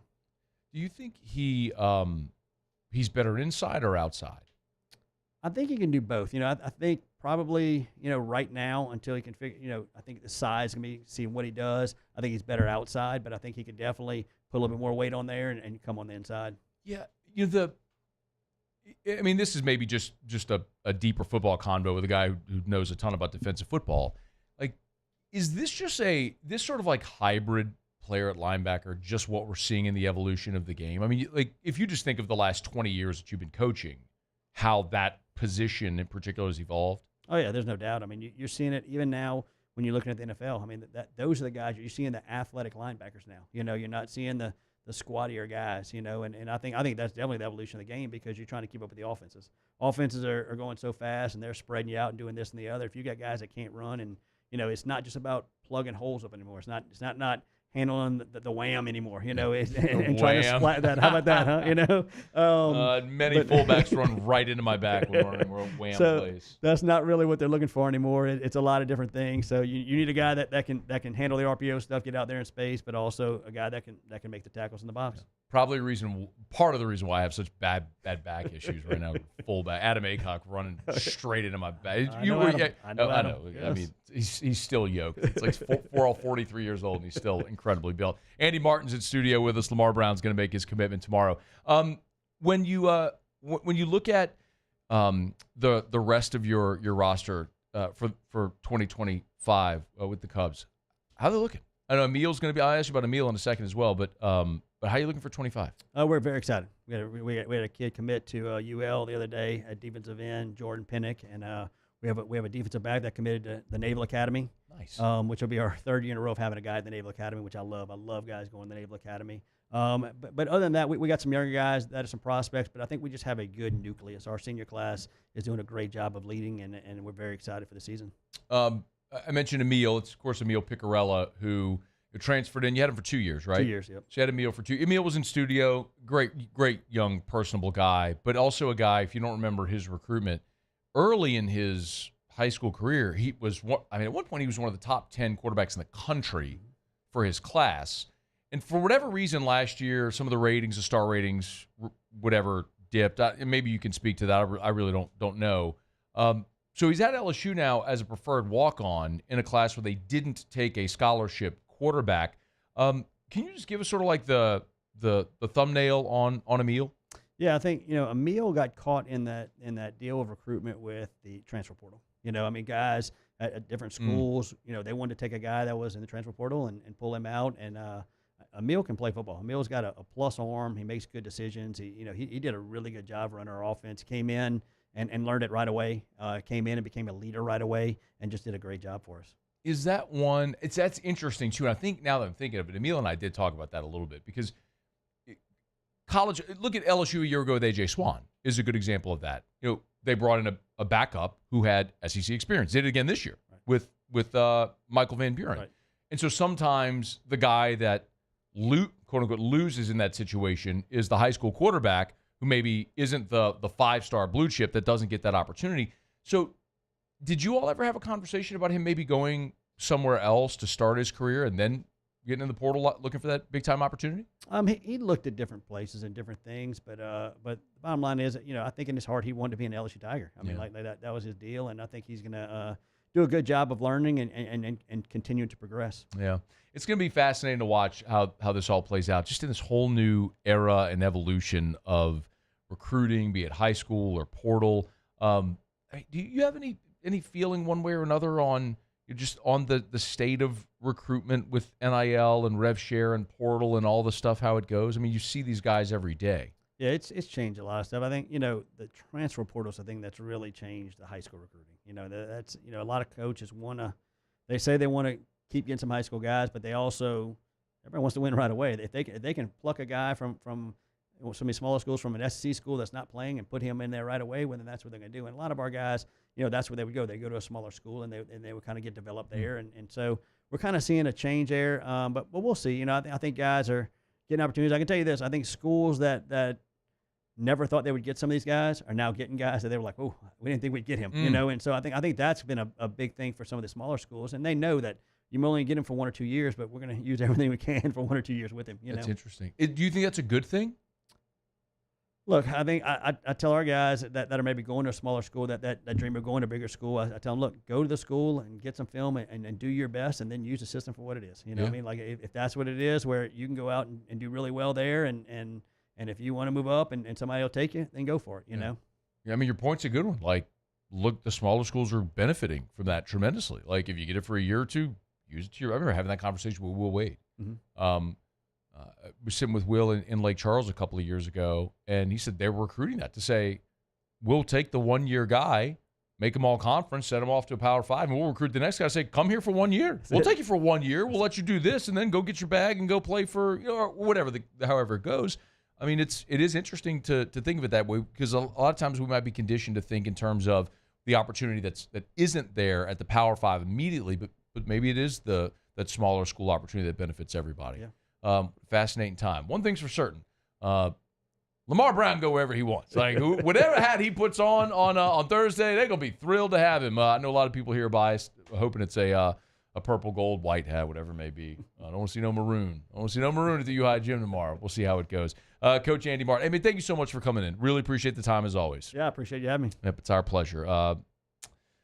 Big day. Lamar Brown will make his announcement. Long anticipated. Actually, are you glad he's doing it now instead of like during the season or closer to December? I am. I think it's going to take the pressure off and then just go play football. Yeah. I think a lot of guys are making that decision now. It's probably the right thing, too. Yeah. All right, we appreciate you for coming in. Danny Martin, it's after further review. We'll knock out a quick break, and we'll continue here. Ari Temkin from who's covered the Big 12 for a lot of years, set to join us next. We'll talk about Big 12 Media Days at AFR. AFR. We're brought to you by Clegg's Nursery with 4 locations in the greater Baton Rouge area: Seagan near Airline, LA 16 in Dedham, Mid-City on Don Moore, and the Garden Center on Greenwell Springs. We tell you every single day to buy local and shop local. I got my son's 11th birthday party on Saturday. Really looking forward to Drew's party. You know, one of the stops we got to make, Clegg's Nursery. You want to freshen up those patio pots, flower beds, beautify the exterior spaces. Clegg's has the best selection, flowers and plants and trees and shrubs, whatever you're looking for. But also, if you need to get rid of the unwanted pests, wasp spray, the anthill killer. I tell you all the time about the Aeon mosquito barrier. This thing is like $30. It's the size of a track baton. You fill it with water with the granules in it. You shake it up, hang it on the property line. You're done for 90 days at a time with mosquitoes. Check it out. It's the Aeon mosquito barrier. It's over at Clegg's Nursery. Any of the 4 locations. Buy local, shop local. Tell them Matt sent you to Clegg's Nursery. These ice cubes could have been a thankless bed for an all-you-can-eat salad bar. But instead, they cradle and cool the crisp, refreshing Dos Equis. Nicely done, ice cubes. Gulf Coast Bank and Trust is giving our customers the power to bank anywhere, anytime during this challenging event. And we're right there with you. Our mobile banking app is a smart way to manage your money and time. Gulf Coast Bank and Trust, the bank that cares about you. At Bayou Automotive, we believe in a sales process that puts you first. We want you to experience an easy purchase with clear pricing and great service. Let Bayou Ford and Bayou Chrysler Dodge Jeep Ram be your trusted partners in finding your perfect vehicle. The crew at Bayou Automotive is going to do right by you.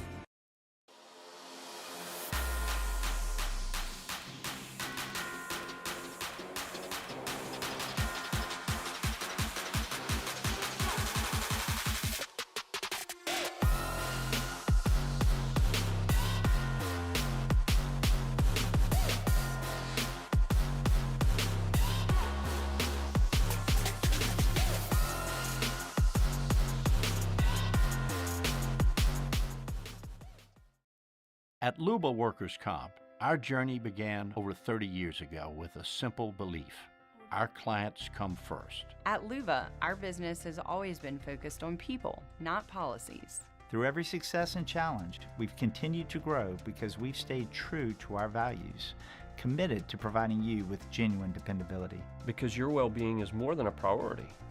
It's our purpose.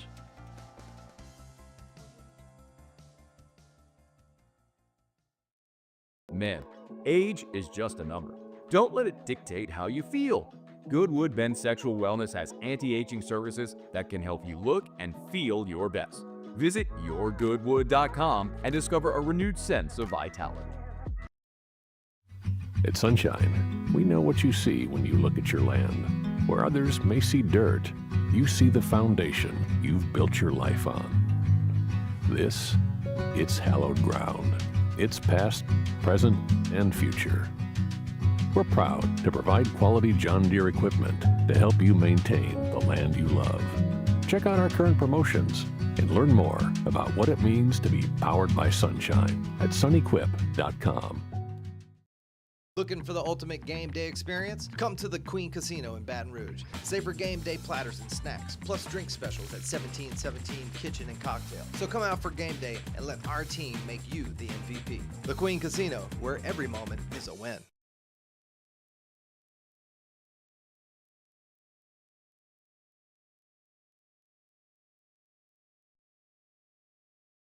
After further review, presented by Goodwood Men's Sexual Wellness. Visit yourgoodwood.com.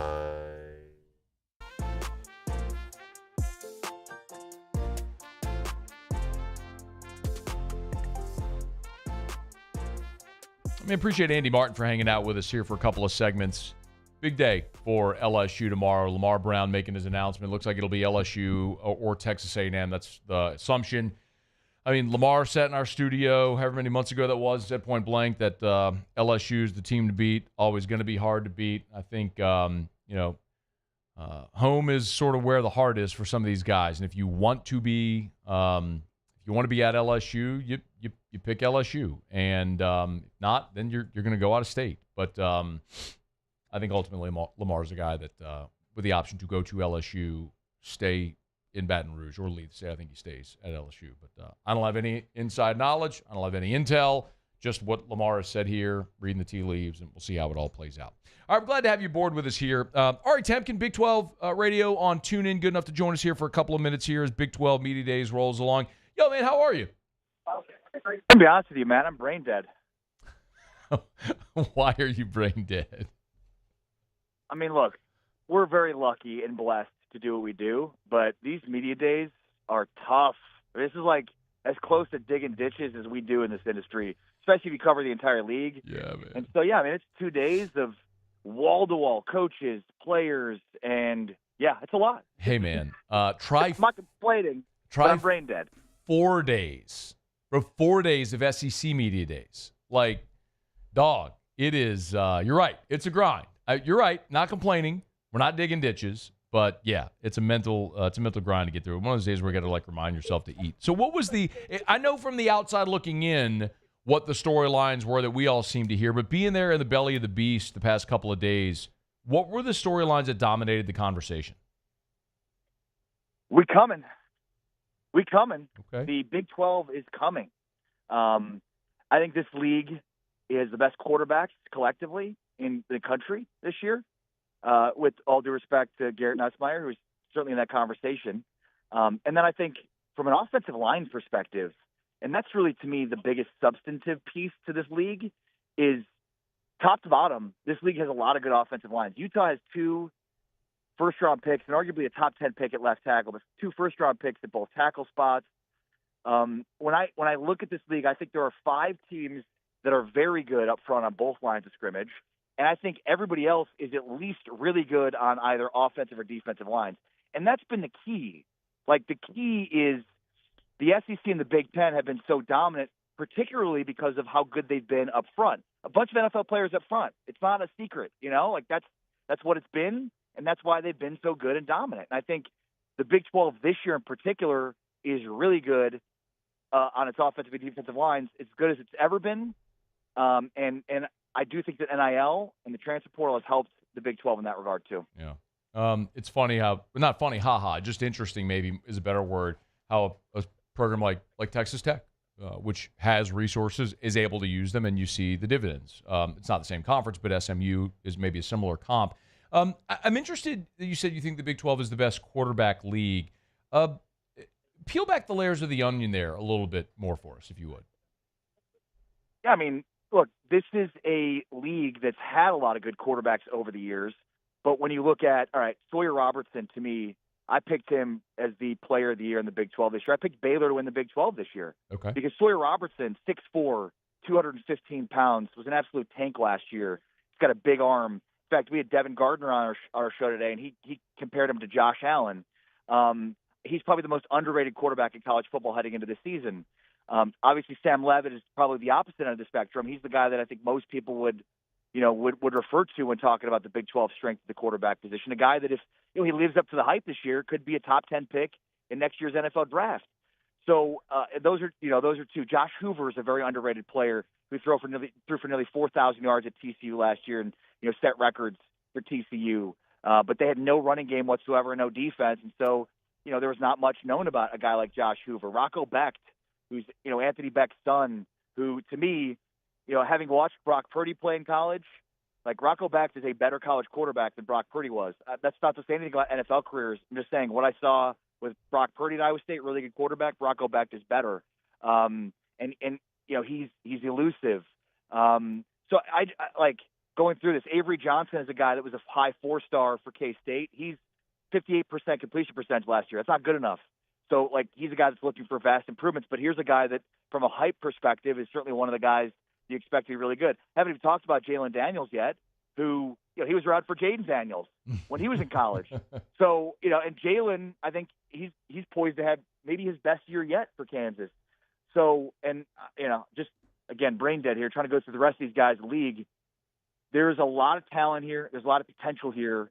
And when you look at the other conferences, again, Garrett Nussmeier's, if we're ranking the top 20, 25 quarterbacks in the country, it's not going to take very long before you get to Nussmeier, but I think the majority of those guys are going to be Big 12 quarterbacks. I want to go pivot to Arizona State because they were a a real surprise story. I mean, Ari, I don't remember but they were picked near the bottom of the league last year. Last. They were picked last. They were picked dead last. Okay. We all know they make a playoff run. Is that an outlier, or is there another team this year in the Big 12 who might be able to make a similar move? Honestly, Matt, I hope it's an outlier. The Big 12 cannot afford to continually have Arizona States. The Big 12, for it to get the national perception back on its side, it needs consistency at the top.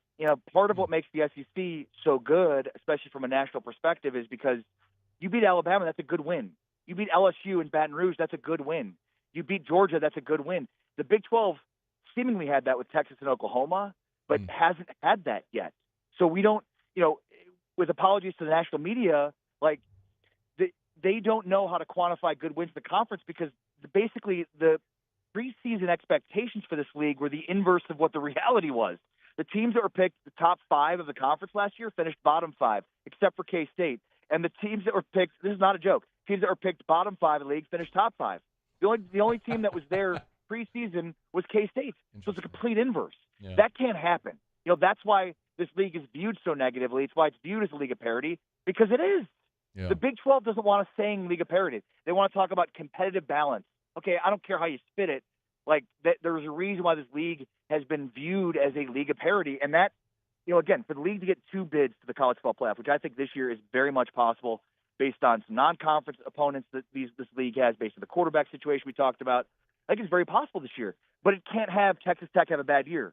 It can't have Arizona State have a bad year. It can't have the teams that are expected to be towards the top of the conference have bad years this year, and can't have the bottom of the league, Houston, UCF, have good years. With all due respect to those programs, because that's what shifts the perception of this conference to being parity and not being very good.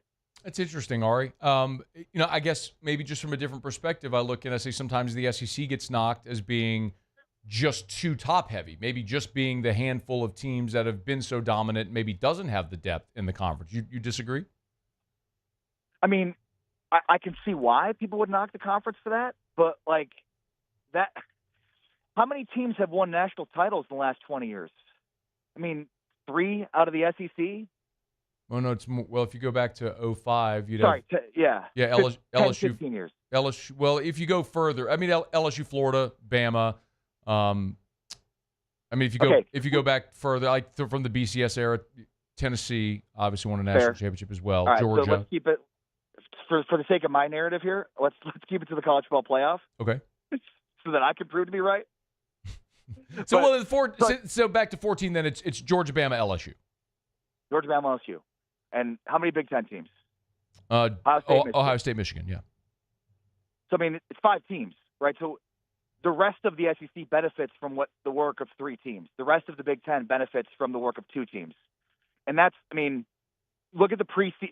You look at every year, I can tell you who the top 5, top 10 AP preseason teams are going to be in 2026. I can tell you who they're probably going to be in 2027 too. You're right. Those 5 teams.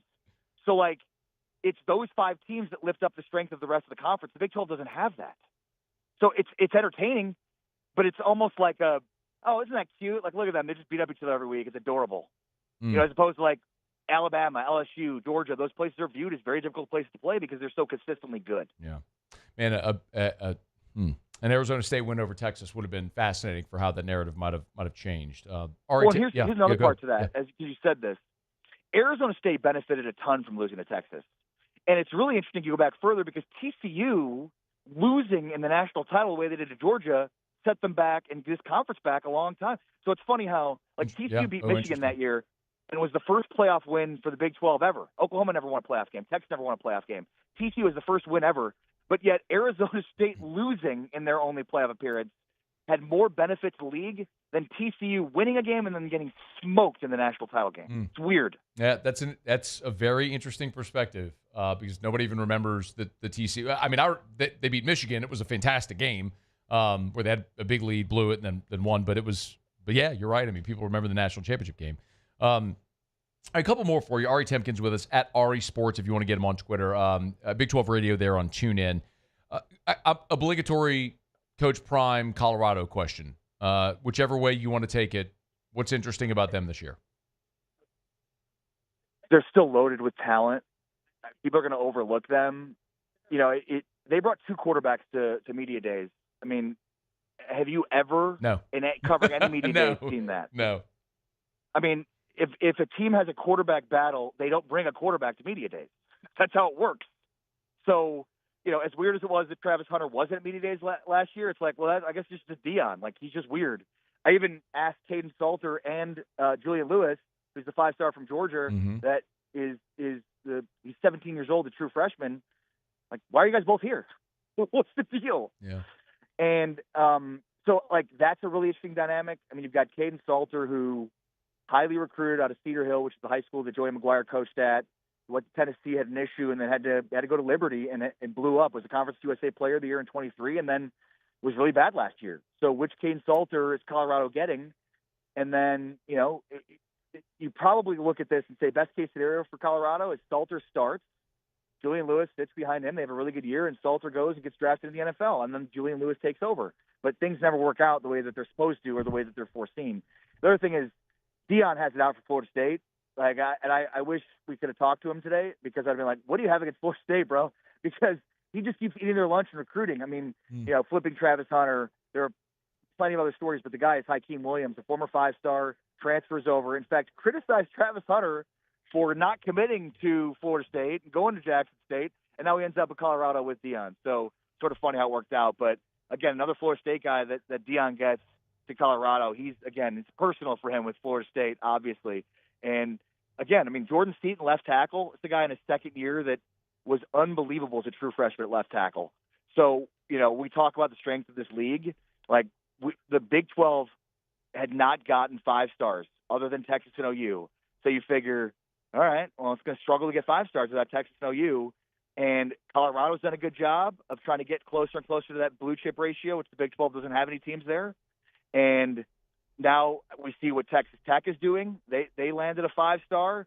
There's 2 5-star quarterbacks in the 26th class who have pledges to the Big 12, including the number 1 player in the nation, and Keyshawn Henderson, who's going to Willie Fritz in Houston, and Ryder Lyons, who just committed to BYU, is top 5. So the tide is changing in terms of the talent, and we know until proven otherwise, you got to have more 4- and 5-star recruits over a 4-year period to win a national title. The blue chip ratio, it's real, and until it's proven wrong, you've got to operate that Big 12 teams are against the 8 ball and trying to win a title until they can continually stack those types of recruiting classes together. And Deion in Colorado is close to that as anybody in the Big 12 right now. So they're very underrated. I think they're going to outperform. I don't think they're going to compete for the Big 12 championship, but I wouldn't be surprised if they did. And I think like their over-under last year was 6.5. I think it's the same this year. And I like the over, but I think a lot of people will bet the under. Ari Temkin, get him on Twitter at Ari Sports, ARI Sports, Big 12 Radio there on TuneIn. There's a ton I still want to talk to you about, so we'll have to do this again, to be continued. I want to talk about the CFP, the format, all that sort of stuff, rev share, everything. So we'll have to have you back, man, and do it again. But we appreciate the time as always. Thank you. You're the best, Matt. Thanks for asking, brother. Be well. Take care. Of course. That's Ari Temkin. It's After Further. Follow him on Twitter if you don't. He's a great follow, and he's great both in football and basketball season as well. So give Ari a follow if you don't. All right, usual do Tigers and the Pros, and we wrap up hour number 2 next. After Further review. Get Gordon and get it done. Gordon McKernan Injury Attorneys. If you've been injured in an accident, it's not your fault. You know what to do. Get Gordon and get it done. Go to getgordon.com. Getgordon.com. The website's a great resource. You see client results, testimonials there of actual clients that Gordon and his team have served and the great work that they've been able to do. You want to get in touch with one of their attorneys at any of the local offices you can. There's a little text bubble on the homepage. If you, the bottom corner of the homepage, you tap that, you can be texting with someone immediately. If you'd rather call, you know the number, 888-8888, 888-8888. Of course, Gordon's so philanthropic, so involved in the community. I was actually chatting with him yesterday. We're having a convo about Court to Table, the new concept that Gordon's a partner in that they just opened up on Burbank, the pickleball concept. But the bottom line is, like we always say, if you've been injured in an accident, it's not your fault. Don't go it alone. You need representation. You need a local attorney that's going to do right by you and get you what you deserve. You need Gordon McKernan Injury Attorneys. So you know what to do. Get Gordon and get it done. There it is, the extra mile, on the border of expected and extraordinary, for those willing to go further. like vans customized for work or play. With safety and tech to keep you connected. Supported by a 5-star sales, service, and finance team. And backed by the 1-star you know. So go the extra mile. It's never crowded because so few have what it takes to go there. Mercedes-Benz Vans. Parish Construction and Roofing. This is Coach Kim Mulkey. Go to parishbuilt.com for all of your roofing needs. From your hometown, parishbuilt.com.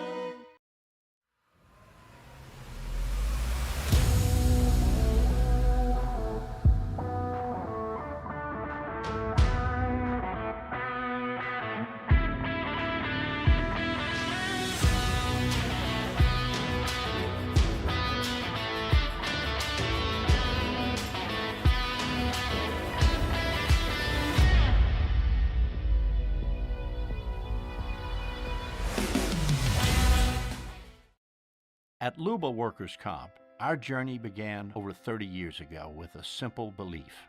Our clients come first. At Luba, our business has always been focused on people, not policies. Through every success and challenge, we've continued to grow because we've stayed true to our values, committed to providing you with genuine dependability. Because your well-being is more than a priority.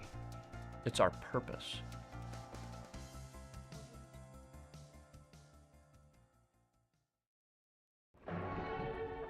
These are the luckiest ice cubes in the world. They could have been a thankless bed for an all-you-can-eat salad bar. But instead, they've been called upon to cradle and cool a crisp, refreshing Dos Equis. Looks like the lucky just got luckier. Dos Equis. At Ochsner, we know healing is a team sport. That's why we've partnered with world-renowned orthopedic surgeon Dr. James Andrews to create the Ochsner Andrews Orthopedics and Sports Medicine Institute. Whether you're a professional athlete or a weekend warrior, our team of specialists are dedicated to getting you back in the game. So whatever your reasons are for reaching your personal best, we've only got one. You. Ochsner Andrews Institute. Long live you. Looking for the ultimate game day experience? Come to the Queen Casino in Baton Rouge. Wall-to-wall TVs mean you'll see every touchdown in HD. Place your bets and feel the thrill. After further review, presented by Goodwood Men's Sexual Wellness. Visit yourgoodwood.com.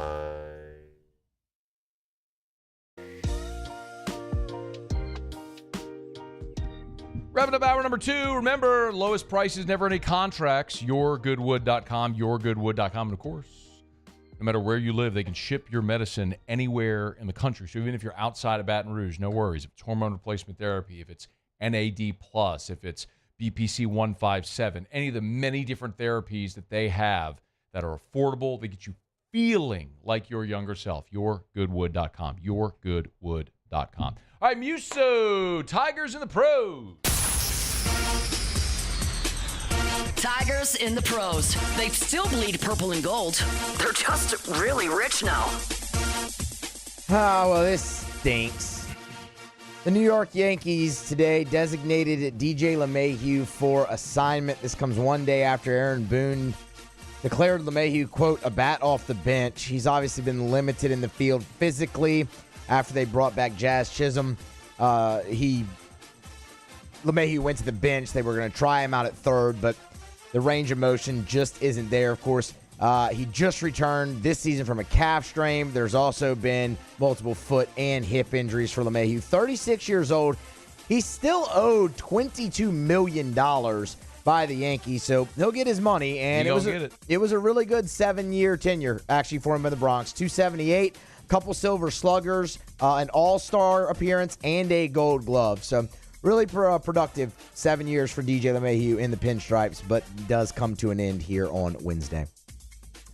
I get you an update on some minor league baseball. Sticking with the Yankees, their AAA affiliate, that's where you find Eric Raiselman. He recorded his 6th hold of the season a night ago. Shutout inning of work with a strikeout. Didn't walk anybody. He's having a really solid year. Cade Doty. We haven't heard much from Cade Doty yet this year. Yep. He's still in Double-A with the Fisher Cats. 1 out of 2. It was a double, his 11th of the season. He also drew a couple of walks, so really solid night there for Cade Doty. And finally, Justin Lohr. Hey. How about that? Yeah, Justin Lohr is with the Fresno Grizzlies. That is a single-A baseball. His first hold of the season, 2 shutout innings of work with 2 strikeouts a night ago for him. So hats off to Justin Lohr. That's Tigers in the Pros. Presented by Lee Michaels Fine Jewelry, lmfj.com for Lee Michaels Fine Jewelry. What a time of year, y'all. Great time of year right now where we're into the summer months. Maybe you're looking forward to the fall. Maybe this is the time where with a little vacation you're thinking of popping the question. Maybe you're starting that process. Just walk into Lee Michaels Fine Jewelry. And I want you to know this because a lot of people think, are they going to be real salesy? Are they going to pressure me? If you want to walk in and try on 1,000 rings, walk in and try on 1,000 rings, even if you don't buy something today. They want you to be thrilled, and no matter your budget, they're going to find something that fits for you, that works for you. They understand. We're talking about a lifelong commitment, one of the biggest, most important purchases you'll ever make if you're buying that engagement ring. They want her to be thrilled, you to be the hero, and they want you to have a great experience. That is the Lee Michaels experience. It's Lee Michaels Fine Jewelry. Keep mentioning that Baton Rouge Business Report. List of the top 100 private companies in Baton Rouge. Lee Michaels is on it as well. So congrats to Scott and all the great people over at Lee Michaels Fine Jewelry. LMFJ.com. LMFJ.com for Lee Michaels Fine Jewelry.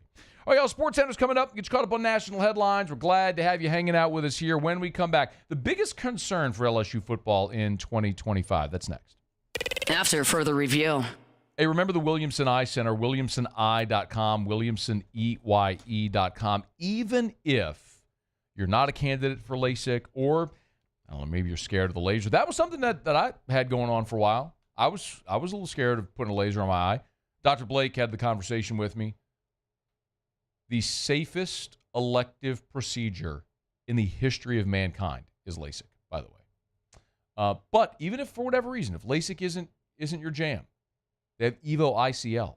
That's the implantable contact lens. That's a quote-unquote new procedure for a lot of people, but the Williamson Eye Center has been doing ICL for years now. That's because Dr. Blake is on the forefront in ophthalmology. It's why he travels the world lecturing at conferences and bringing first-of-its-kind technologies and processes and procedures to Baton Rouge. It's why people come from all over the region and the country to see Dr. Blake Williamson, but he's right here for you. WilliamsonEye.com. WilliamsonEye.com. We typically think of stress as being bad for us. At Our Lady of the Lake and LSU, we are researching how certain types of stress, such as exercise, can be good for our immune health. By studying people under extreme stress, such as athletes, astronauts, service members, and first responders, we're learning how to improve the immune health of everyone. That's the power of research. That's the impact of champions. Together, we roar. When it comes to industrial construction, River Parish Contractors can do it all. Mechanical, structural, custom fabrication, specialized welding, and turnaround services. Strategically located in between Baton Rouge and New Orleans, we have the local team with the experience and commitment to safety to manage the most complex industrial projects. Period. Here's the deal. Partnering with us means your project is delivered on time, on budget, and most important, safely. River Parish Contractors, let's get building. At Bayou Automotive, we believe in a sales process that puts you first. We want you to experience an easy purchase with clear pricing and great service. Let Bayou Ford and Bayou Chrysler Dodge Jeep Ram be your trusted partners in finding your perfect vehicle. The crew at Bayou Automotive is going to do right by you. When you can't rely on technology, you can rely on Mountain Cold Refreshment. Dave's back on. Coors Light. Choose chill. Gulf Coast Bank and Trust is giving our customers the power to bank anywhere, anytime during this challenging event. And we're right there with you. Our mobile banking app is a smart way to manage your money and time. Gulf Coast Bank and Trust, the bank that cares about you.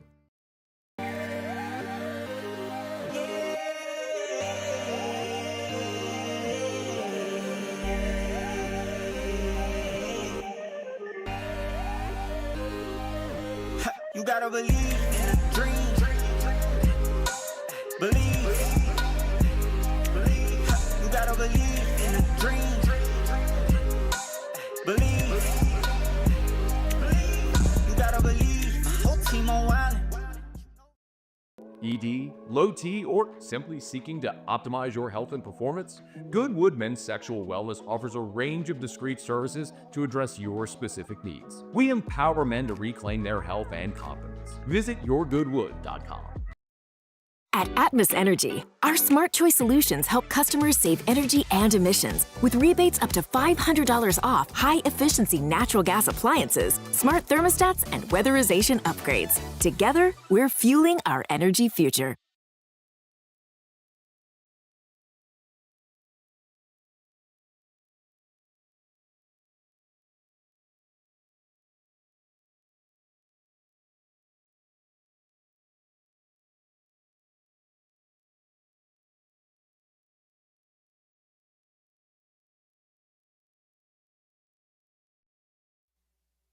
This is SportsCenter.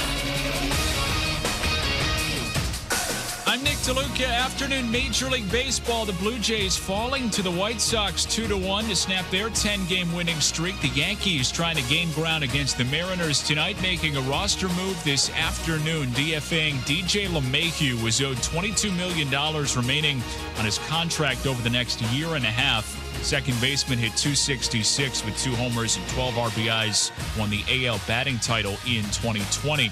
In the NBA, the Thunder agreeing with Chet Holmgren on a 5-year max rookie contract extension that can be worth up to $250 million. OKC locking in Holmgren and SGA this offseason. Now working on Jalen Williams. ESPN NBA insider Shams Charania says the Thunder are well set up. There's been positive talks, and both sides are aligned on where those negotiations are going. But big picture, the Thunder will be entering the 2025-26 season as a non-luxury tax team for the 3rd straight season. It's very unique in today's NBA to be competing for a championship. Shams on NBA Today. Holmgren averaged 15 and 8 last year. ESPN Radio is presented by Progressive Insurance. Progressive can help you protect your home, auto, boat, motorcycle, ATV, and RV, and more. And if something wasn't mentioned that you had in mind, find out if it can be covered at Progressive.com or 1-800-PROGRESSIVE, because it probably can be. Matt Moscona. I'm very important. After further review. Say one more time. After further review with Matt Moscona. And here we go. Live from the Mercedes-Benz of Baton Rouge studio. Let's ride! Woo!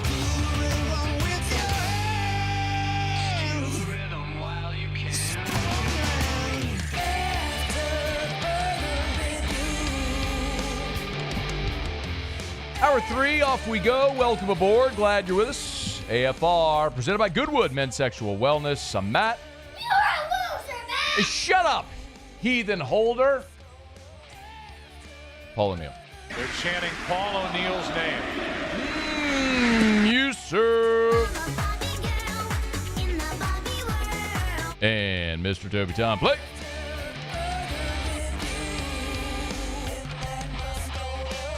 All right, we're here. Glad you are as well. 5 o'clock, quitting time. Glad you're driving home with us. And oh, by the way, it's a hump day.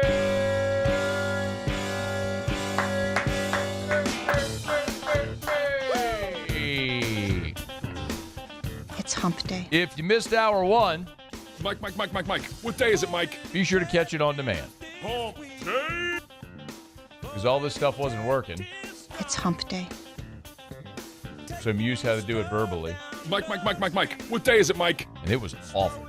Hump day. So if you're the kind of person It's hump day.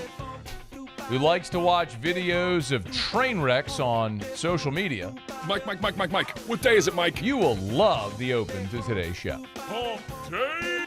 And AFR On Demand is presented by Breck Golf. It's hump day. Book your tee time at golf.breck.org. Mike. What day is it, Mike? Thanks to Larry Holder, who was here in hour 1. U-High coach Andy Martin, who was in studio with us last hour. It's hump day. Ari Temkin from TuneIn, Big 12 Radio. Mike. What day is it, Mike? And Taylor Calandro, who's here to talk booze. Hump day. By the way, It's hump day. for the person who asked about the brewery in Arkansas. Mike. What day is it, Mike? Shout out to Joe Cormier. Hump day. It's Superior Bathhouse Brewery in Hot Springs. It's hump day. Not going to lie. Mike. What day is it, Mike? A brewery with the name Bathhouse in it. Hump day. Not appetizing. It's hump day. You been to a bathhouse in Hot Springs? Mike. What day is it, Mike? I have not, no. I have. Hump day. It's a weird experience, not going to lie. It's hump day. It's a weird experience. All right, let's get going. Jimmy will be here for Otter Locks in about 40 minutes from right now. My cousin got married in Hot Springs in 2006. Went up for the wedding, part of the festivities. Outdoor wedding in June, by the way. Oh. In Hot Springs. That's... Outdoor, June, Hot Springs. Yeah, we got to clean that up.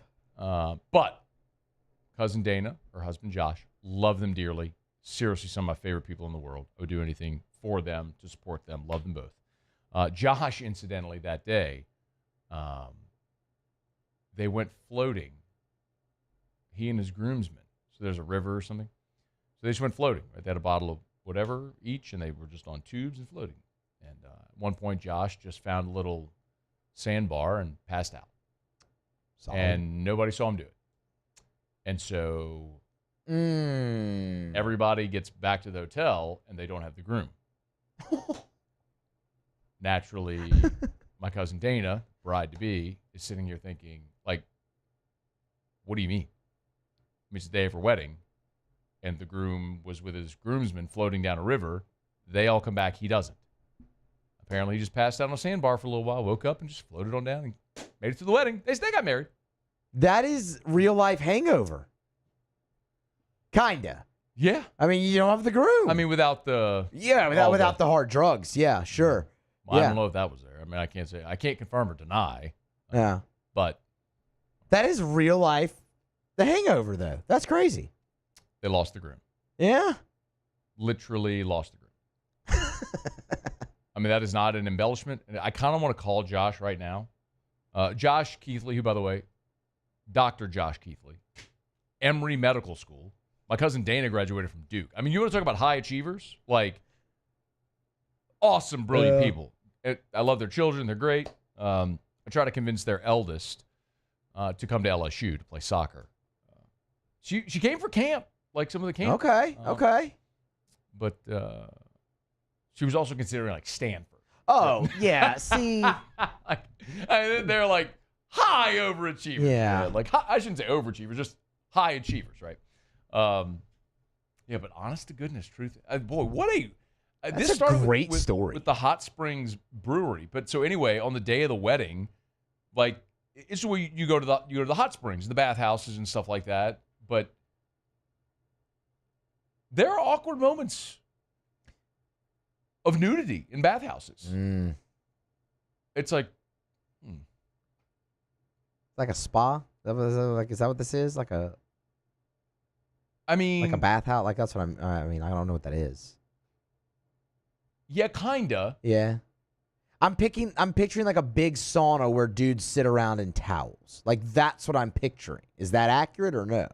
There is that. Okay. There are saunas. But there's also baths. Oh, like actual where you're taking bathtubs. a bath.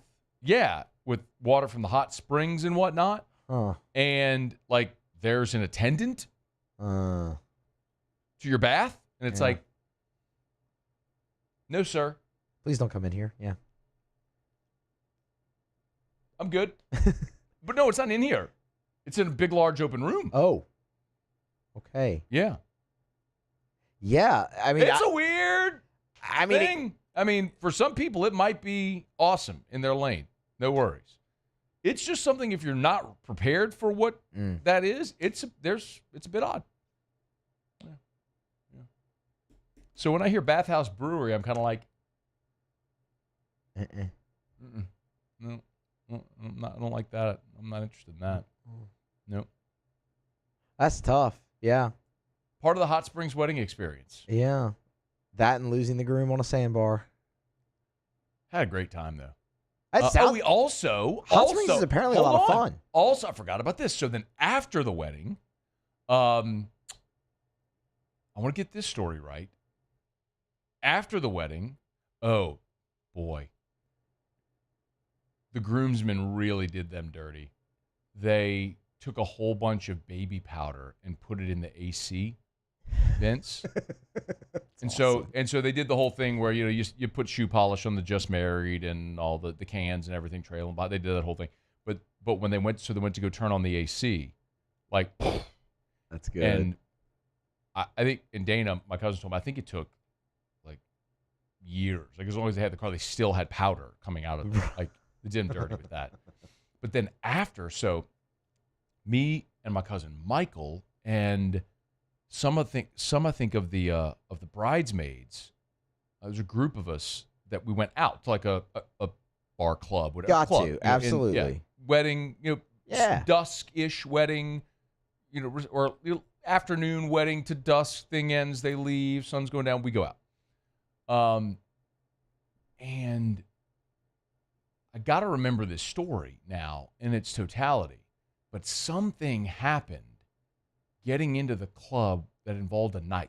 I can't remember if my cousin Michael got turned away because he had a knife, or if there was someone with a knife who got caught in the club with a knife and got summarily taken away, whatever. Hot Springs. I tell you, this was a thing. Now that I think back, it's been 20 years, 19 years. It was June. They got married on June the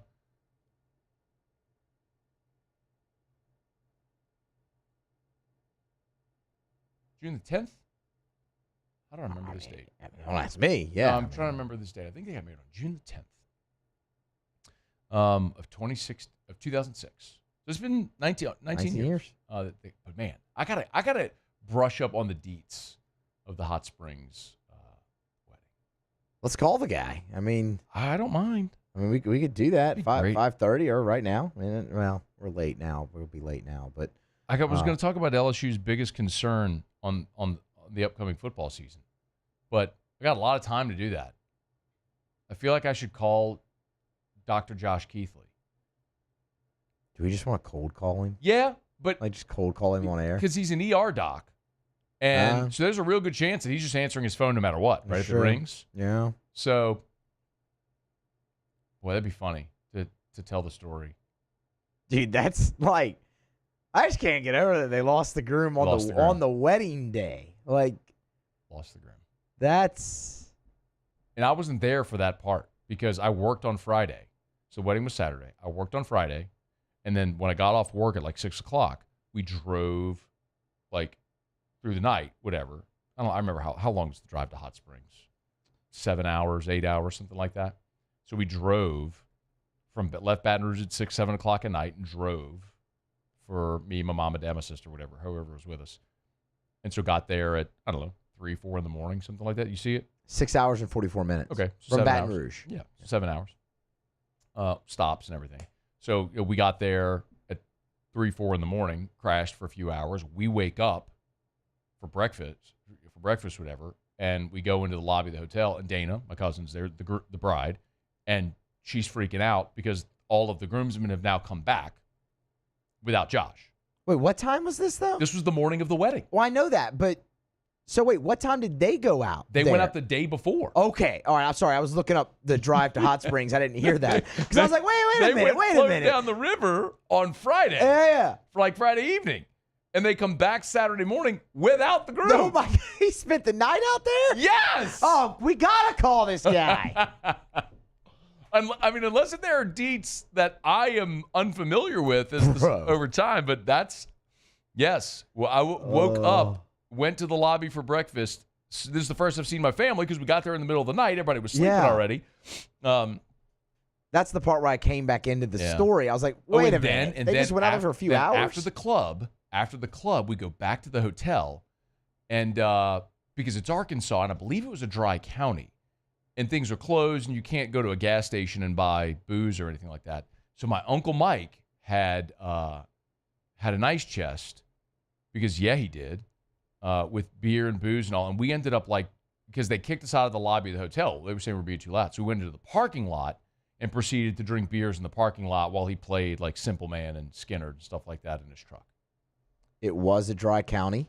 Yeah, there you go. They it since in November of 2022 is now when you could sell alcohol. Voters approved it. Okay. Retail, so at the time, retail sale of alcohol. So at the time, there was no, you couldn't buy booze. So I remember that correctly. And the other thing I left out, I admitted, was a dry wedding. Yeah. Yeah. Outdoors, June, hot springs, dry wedding. Is that just because it was in Hot Springs County that it had to be dry? I don't think so. Oh, Lord. There might have been some Baptist, rivers running through it. Maybe. Thing. Whatever. I mean, whatever. Yeah, whatever. sure. But I've just never been to a dry wedding. But everybody kept making their way to the parking lot during the reception. Flasks. Absolutely. Yeah. I mean, when I think about this, like, I want to see the movie is what I want to see. It sounds like a movie. I want to see the movie of this. This sounds like you could do a hell of a low budget, like, teen flick, like comedy. An indie teen comedy. Maybe like an American Pie type deal with this story. Boy, that'd be really good. That's crazy. Yeah. All right, so we're going to break. We're brought to you by Rouse's. You can buy booze at Rouse's. I know that much. Any of the Rouse's you go to. From sea to shining sea, or from Lake Charles to Orange Beach and points in between. Rouse's.com, Rouse's.com. I can confirm this for you because we're having Drew's birthday party on Saturday. And this past weekend, I went to Rouse's to buy a lot of the things like the waters and the Cokes and the chips and all the sort of stuff, and all the beers and the neutrals and all that sort of stuff. Went to Rouse's, and they got a great selection of everything you'd possibly want at Rouse's. The official supermarket of the New Orleans Saints, Rouse's.com, Rouse's.com, been local since 1960. Y'all, Rouse's, Donnie and the whole family, they're awesome. Family owned and operated, continuing to grow. Best grocery store in Baton Rouge, the best grocery store in the entire Gulf Coast. It's Rouse's, the official supermarket of the New Orleans Saints. Rouse's, this feels like home. Okay, y'all, it is after further review, so we have a question to make, and I might just make this decision whenever we come back from this break, depending on how it goes. I really don't know, but we either call Dr. Josh to get him to retell the story, or I can text him and say, I can come back and I can do the LSU's biggest concern segment that I have. Or then I can text, Josh, say, hey, can you come on and we'll call him in the following segment, or we can just cold call him. What do we think? I mean, the cold calling thing, I feel like would be hilarious for this, because if he answers, just like, hey, by the way, you're live on radio, you want to tell the story? Yeah. Okay. I will cold call him. All right. I'll give you his number in the break. We'll cold call him. All right, it's AFR. AFR. Congratulations to my guy, Darren James.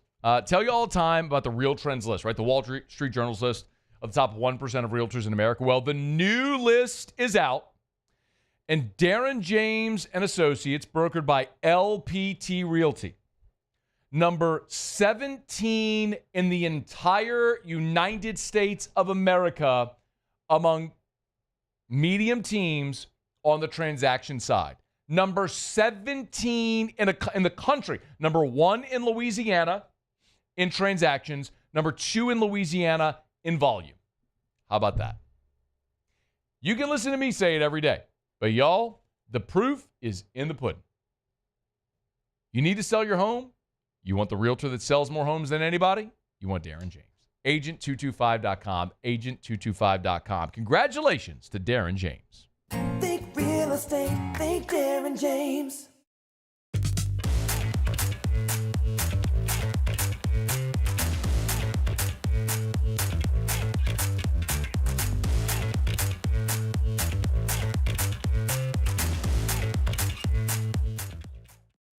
At Luba Workers' Comp, our journey began over 30 years ago with a simple belief.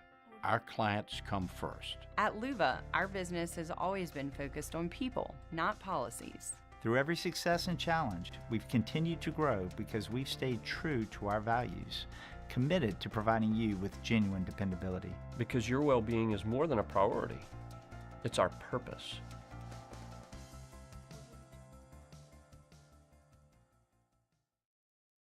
The Windsor Senior Living Community in Mandeville, Louisiana is a beautiful, vibrant apartment community geared towards seniors. They are nestled right in the heart of Mandeville, where seniors live a more carefree lifestyle in spacious apartments with the peace of mind that comes from having a little extra help. Call the Windsor at 985-624-8040 to schedule a lunch and tour. Come see how the Windsor can be your passport to peace of mind. Gulf Coast Office Products is a nationally recognized Savin office equipment dealer based right here in Louisiana. Over 100 employees strong, Gulf Coast has the boots on the ground to support all vertical markets, from education, engineering, legal, and finance. With the latest in office technology, from desktop to production segment units, Gulf Coast and Savin have the perfect fit for you. Call 225-756-2644. That's 756-2644 for Gulf Coast Office Products.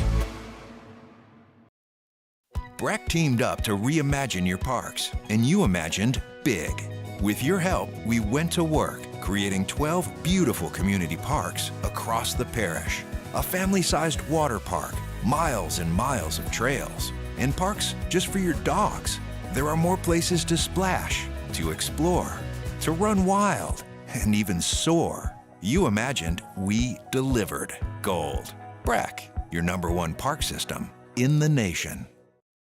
Men, age is just a number. Don't let it dictate how you feel. Goodwood Men's Sexual Wellness has anti-aging services that can help you look and feel your best. Visit yourgoodwood.com and discover a renewed sense of vitality. When you can't rely on technology, you can rely on Mountain Cold Refreshment. Dave's back on. Coors Light. Choose chill.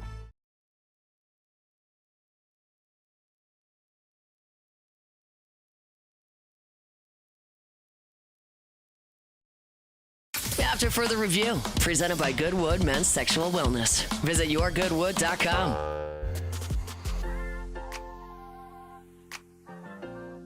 All right, this is so good. All right, so my Uncle Mike texted me. He said, shout out my Uncle Mike, who said, I'm sitting in my police unit laughing my butt off, remembering that wedding. He said, I forgot about that story. I don't know how he could forget about any of those stories. He goes, I forgot, but I'm still in trouble with his sister, my aunt, I'm not going to say their names, and my uncle, for getting my cousin, the younger daughter of the bride, who was of legal age, by the way. Getting her drunk in the parking lot at the hotel after he got back from the bar. That's what I was telling you. We went to the bar, came back. They wouldn't let us stay in the lobby, so we went out, and my Uncle Mike had his truck, and he had the ice chest full of beers, because of course he did. And if I'm not mistaken, I think my cousin was getting drunk on like daiquiris in a can or something like that. Oh, I mean, I don't know what it was. Just, I don't think she was drinking beers. I don't think so anyway. Maybe it was Zima. I don't know what was popular in '96. All right, if you're just joining us, I was supposed to brewery. Yeah, I'll connect the dots. Okay, I know this is a very, very random thing. We've chewed up a chunk of this hour, and I apologize for it. But we had Taylor Calandro here in hour one for Bourbon Dictionary. Someone asked about the best breweries in Missouri and Arkansas. Taylor mentioned one in Arkansas, but he couldn't remember the name. A guy texted me, said he's thinking of Hot Springs Bathhouse Breweries. And so then I started saying, Bathhouse Breweries doesn't sound like great. So I started going down the path of my cousin's wedding, 2006, in Hot Springs, Arkansas. And everybody, the whole family, all went, like, part of the whole festivities, people went to a bathhouse. It's a thing to do in Hot Springs. They're everywhere. I had a very weird, awkward experience there. I didn't really super enjoy it. Anyway, it's got me telling the story about that wedding, where the most notable thing that happened was the groom, Josh, got lost. Like he and the groomsmen went floating down a river, and they all, like the groomsmen all showed back up at the hotel the next morning without the groom. And so there was this real panic, like, did he drown? Well, it turns out Josh was drunk. He floated up on a sandbar and just passed out. Went to sleep, got up, floated the rest of the river, and found his way back. So good. I know. Like, God, that is so legendary. That's the Cliff's Notes. But then I was telling a story about the wedding, and then there was like the baby powder into the AC that all the groomsmen did, which was awful. And then we went to some really sketchy club afterwards, after the wedding. Then after the wedding, went back to the hotel. Then we're in the parking lot of the hotel, and it's a dry county. And it was a whole thing. I mean, it's like, just 20 years later, I'm still telling these stories. All right, so I was going to move on. You said we need to try to cold call Josh to see if he'll come on and tell the story. So let's call. I gave Muse's number. We have not texted him, so I don't know if he's going to answer. But this is Dr. Josh Keithley, who Emory Medical School, ER doctor in Hot Springs, Arkansas, beautiful family, married to my cousin Dana, who, by the way, went to Duke and is like an international business something or other. They're, super smart, high achiever, awesome people. Josh is also a combat veteran. He served in the Army, Iraq, Afghanistan. Awesome dude. So we're going to call, and one of the funniest humans you'll ever meet in your life. Like, I don't know that I would defy anybody to meet Josh Keithley for 5 minutes and not love the guy. Like, anyway, all right. So let's call. Let's see if we can get Dr. Josh Keithley on the phone. That's not going to work. There it goes. See if he answers. All right. Man, I haven't seen Josh in a minute either. It's probably been like 2 years since I've seen him. Let's see if he answers at 225.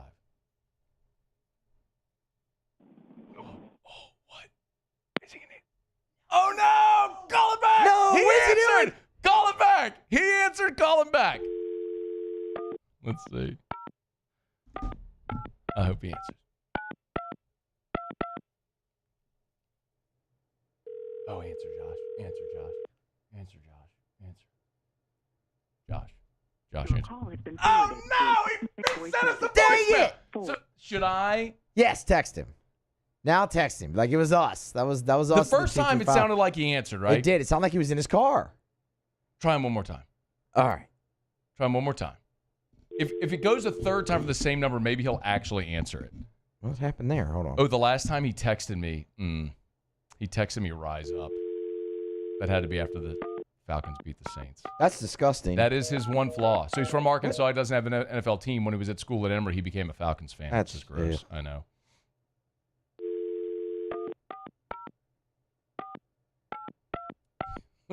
Calling him like 10 times. This is what we do when guests don't answer the phone. We just blow them up. Let's see if he answers. Hello? Josh! It's Matt Moscona. Don't hang up. What's up, man? Hey, dude. Hey, listen. You're live on the radio, okay? Don't hang up. Don't hang up. I'm not. Okay. I'm not. So, are you in the car? I am in the car. Why did you hang up on us twice? I get a lot of calls, man. Baton Rouge, there's not more than one shady character in Baton Rouge. That's true. I also thought, though, you'd see 225 and be like, okay, I got to take this call then.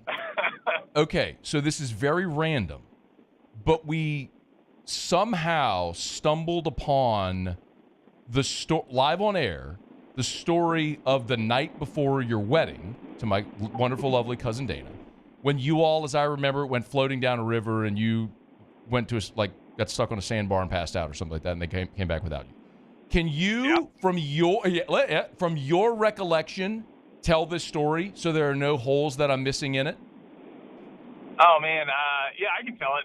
Now, granted, some of the story was told back to me. Yeah. But okay. I can probably get through it. So we were going to, we decided bachelor party wasn't going to go out and do anything too devious because, we're fine, upstanding gentlemen. Sure. And so we decided to get drunk and then come up with our plan. So as a good night always goes. So we decided to go float the river. It's a river we've floated many, many times in the past. Okay. And so we got out there and, the current or whatever, so the group kind of split up into two. And there was a group in front of me and a group behind me. And these were all like friends and family members and whatnot. And I somehow got in the middle of them. And I didn't want to. I was too lazy to swim up to the front and too impatient to wait for the group behind me. So I thought, I'll wait to this one part of the river where it goes around a big curve, and I'll just cross the curve and I'll wait and catch them all on the front side. And unfortunately, everything went to plan. I crossed, didn't get bit by any snakes or anything like this. This is like in the middle of the night. And so I get out there and I find a nice little sandbar and I'm just waiting. And I did what people who are slightly inebriated in the middle of the night do, and I fell asleep. And I guess, time went by, and it was like daylight when I woke up. Like, it was starting to dawn. How big dawn is this? was cracking. How big was the sandbar? Man, look, in my defense, I feel like the sandbar was a king-size bed size, like, sandbar in a river that was maybe 20 foot wide. Like, I didn't think it was very big. Okay. So I thought I thought I was going to be very obvious, Yeah. So anyway, I woke up, like, dawn was breaking through. I decided to go ahead and float the rest of the river back down. And when I get to the pullout, I mean, everyone's waiting on me, and they all look just pissed, and I have no idea why. And I start walking up the bank, and like, my best friend, like, takes a swing at me out of nowhere, like, livid. And as it turns out, they thought I was just dead, and they spent the entire night drudging the river with their feet and trying to look for me. They were just about to call Dana to tell her that they may need to call off the wedding. They may need to change the plan. So we drove from Baton Rouge after I got off work. So we got to the hotel like at 3 or 4 in the morning, crashed for a few hours, woke up to go eat breakfast, and that's when everybody was coming in. But like Dana was pissed, right? So do I remember that? Like you told her that, like, they lost you, or somebody told her that they lost you. So I told her. I broke tradition, and I was like, Dana, I need to talk to you. Can we go out and grab some breakfast? This is important because there may be a mutiny during the pictures.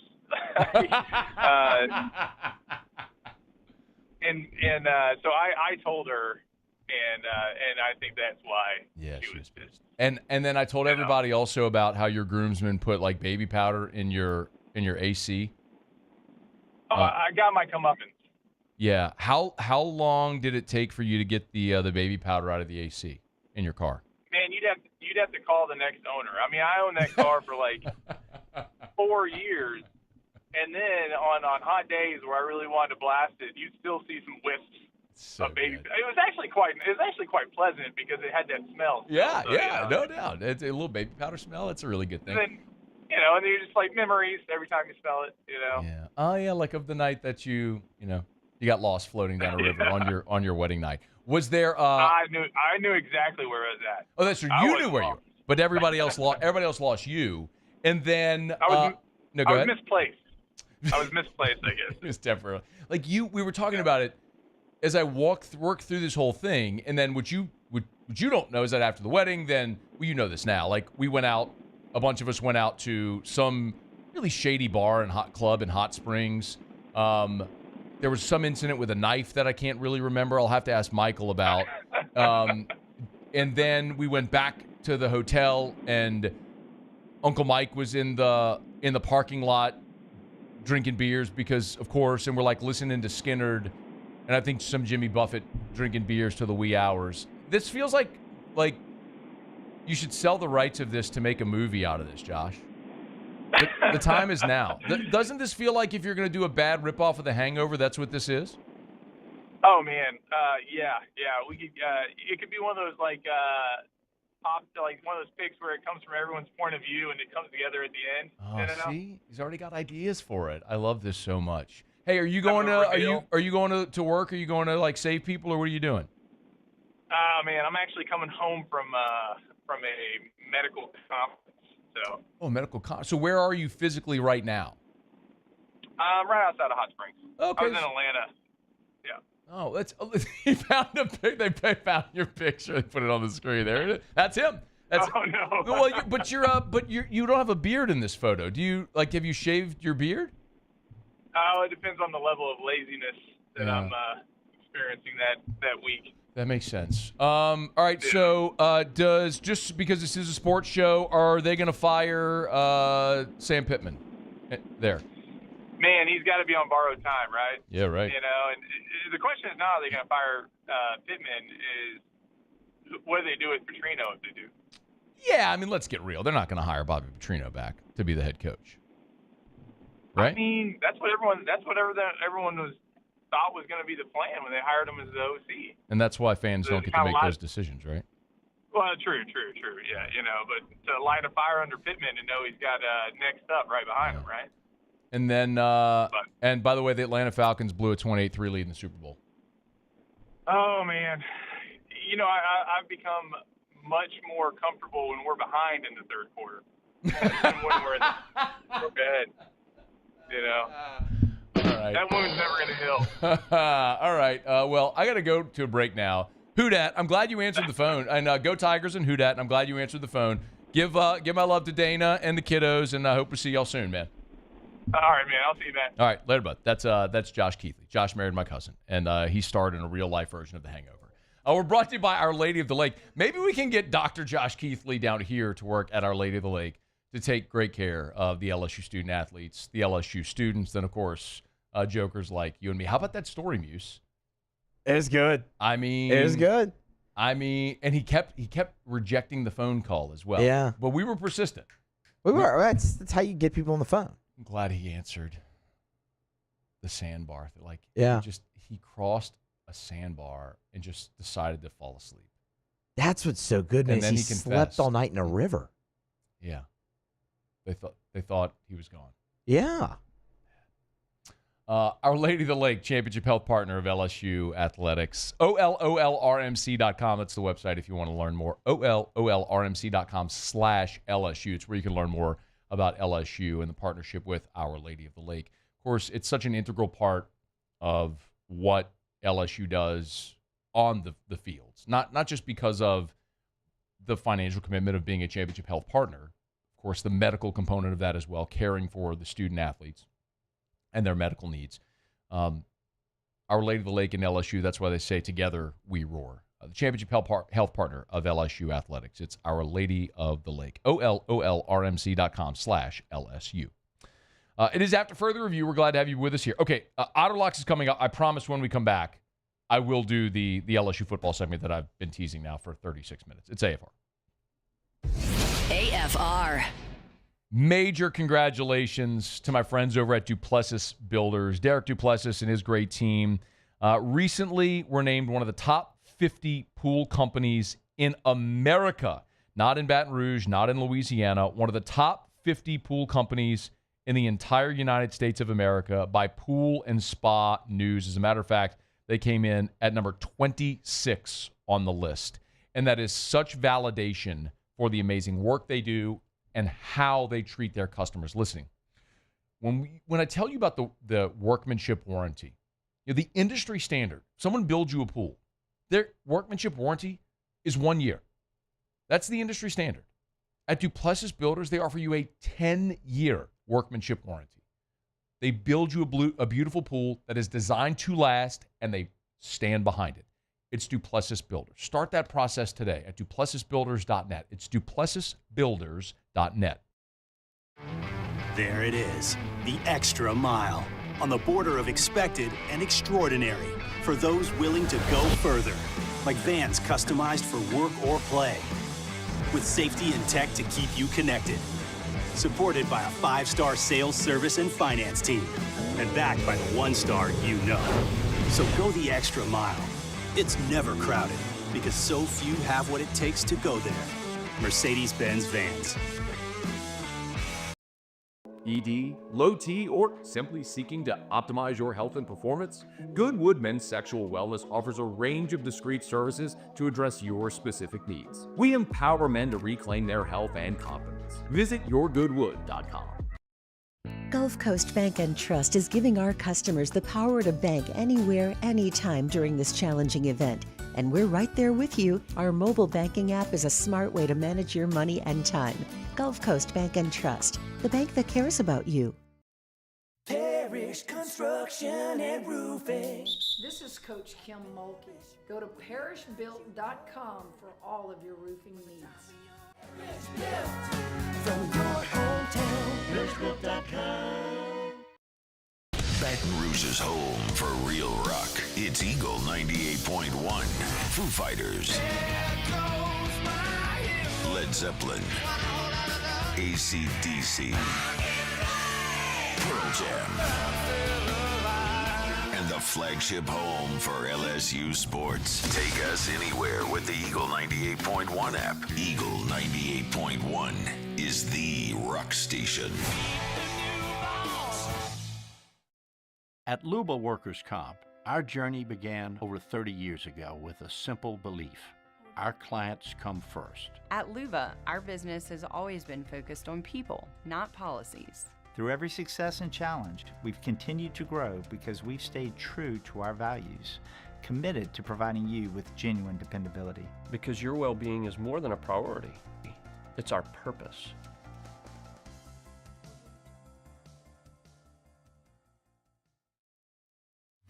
At Sunshine, we know what you see when you look at your land. Where others may see dirt, you see the foundation you've built your life on. This, it's hallowed ground. It's past, present, and future. We're proud to provide quality John Deere equipment to help you maintain the land you love.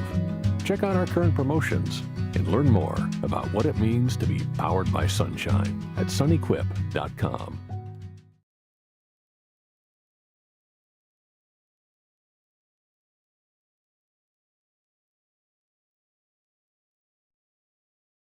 After further review, presented by Goodwood Men's Sexual Wellness. Visit yourgoodwood.com.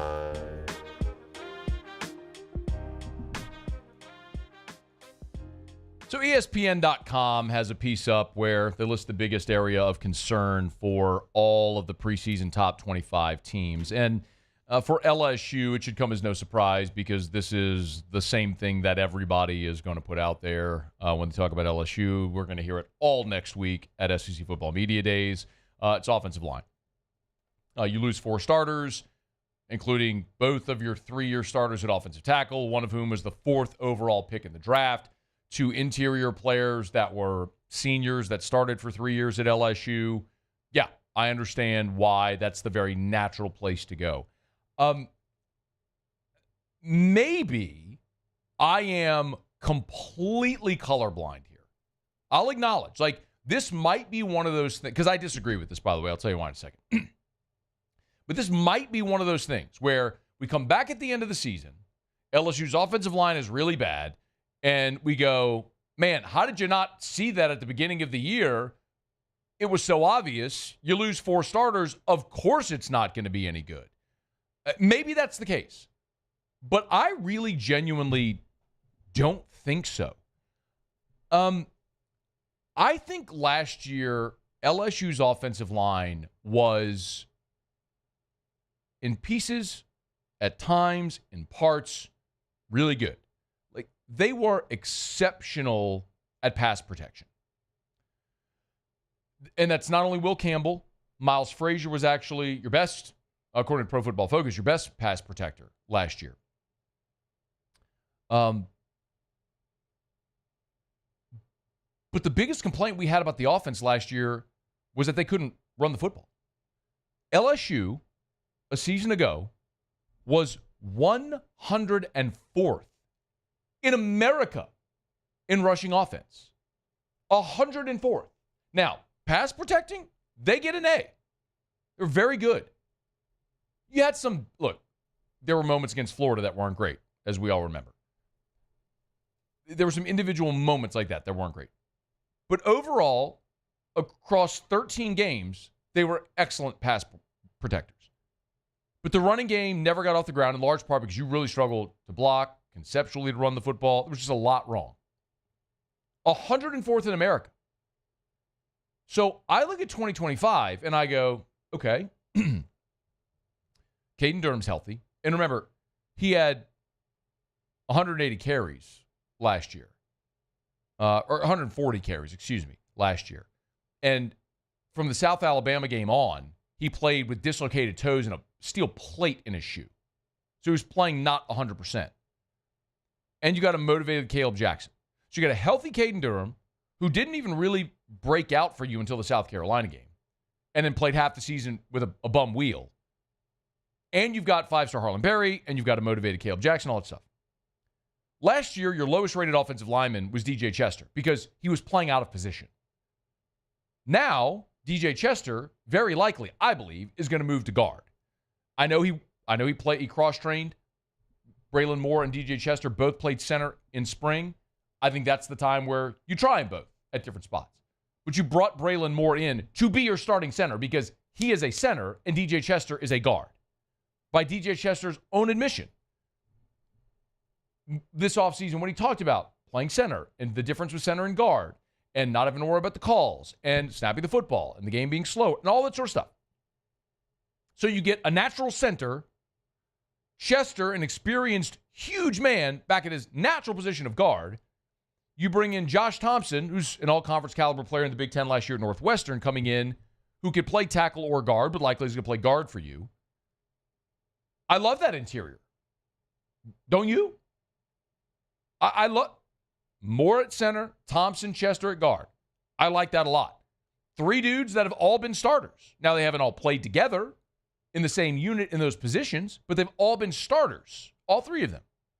And then you got new tackles. So, yes, going from Will Campbell, Emory Jones, to Tyree Adams and Weston Davis, experience-wise, massive drop-off, no argument. But you've got 4 tight ends. Actually, 5 if you want to talk about Bordelon being a tackle-eligible tight end when he puts on the tight end jersey. So, be it Bauer Sharp or Tradez or Donovan Green, who actually can put his hand in the dirt and move people, like, you can give help with tight ends if you need to. You can give help with your backs protecting if you need to. And Garrett Nussmeier is really good at getting rid of the football. One of the reasons LSU's sack numbers were low last year was because Nussmeier had a really good pocket presence, know when to get rid of the ball. Now, hopefully this year he runs a little bit more, something we've all talked about a bunch. But all that to say, go back and watch the bowl film. You didn't have Campbell or Jones in the bowl game, and you gave a lot of help with your tight ends in that bowl game. Okay, do the same thing. If you get things get a little hairy at times in pass protection. So I don't think the biggest area of concern, for me anyway, is offensive line. For me, it is the defensive backfield still, because you were awful at safety a year ago. It was by far the biggest glaring weakness on your team. And now you've got some older players and you brought in some transfers, but I still got to see it because that was awful last year. Now you're going from Major Burns at star to Harold Perkins. In theory, that should be a huge, huge improvement.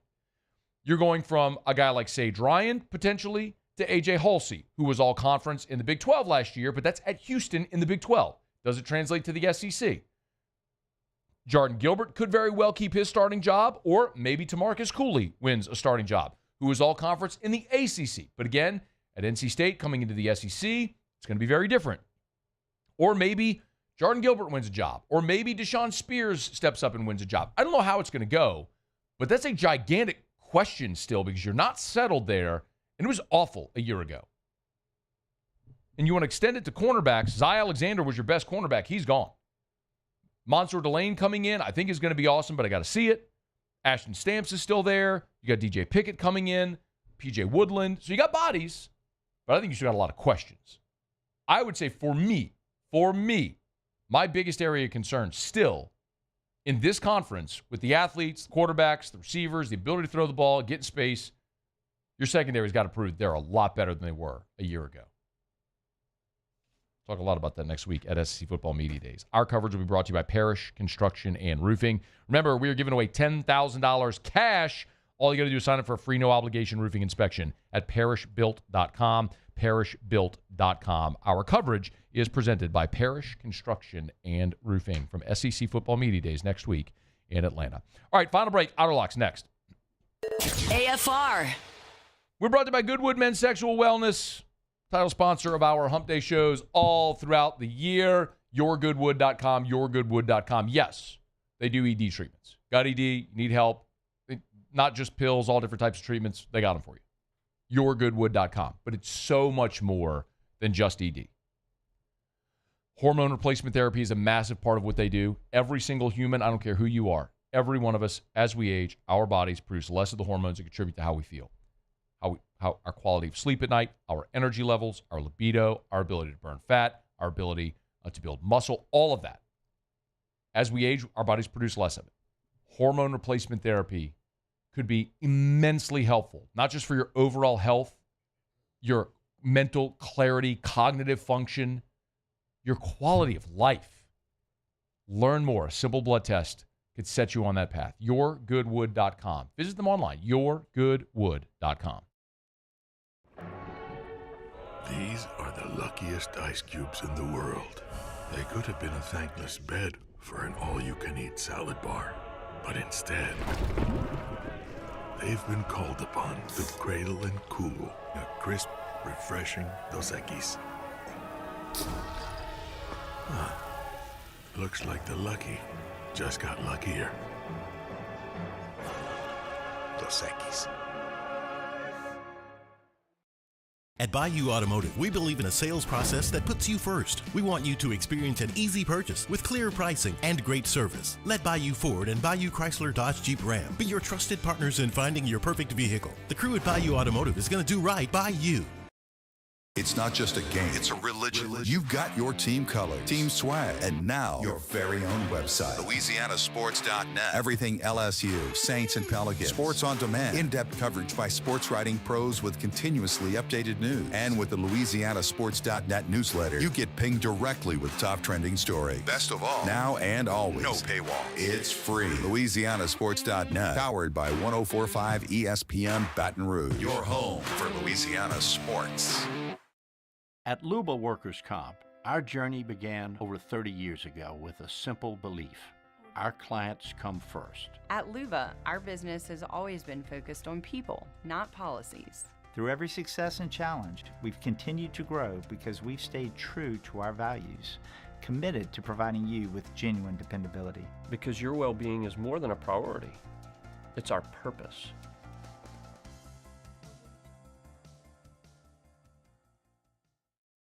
At Auctioner, we know healing is a team sport. That's why we've partnered with world-renowned orthopedic surgeon Dr. James Andrews to create the Auctioner Andrews Orthopedics and Sports Medicine Institute. Whether you're a professional athlete or a weekend warrior, our team of specialists are dedicated to getting you back in the game. So whatever your reasons are for reaching your personal best, we've only got one: you. Auctioner Andrews Institute. Long live you. ED, low T, or simply seeking to optimize your health and performance? Goodwood Men's Sexual Wellness offers a range of discreet services to address your specific needs. We empower men to reclaim their health and confidence. Visit yourgoodwood.com. Flight by Yingling is raising the bar by crafting the next generation of light beer. With only 2.6 carbs and 95 calories, this is premium refreshment 6 generations in the making. Flight by Yingling. Raise the bar.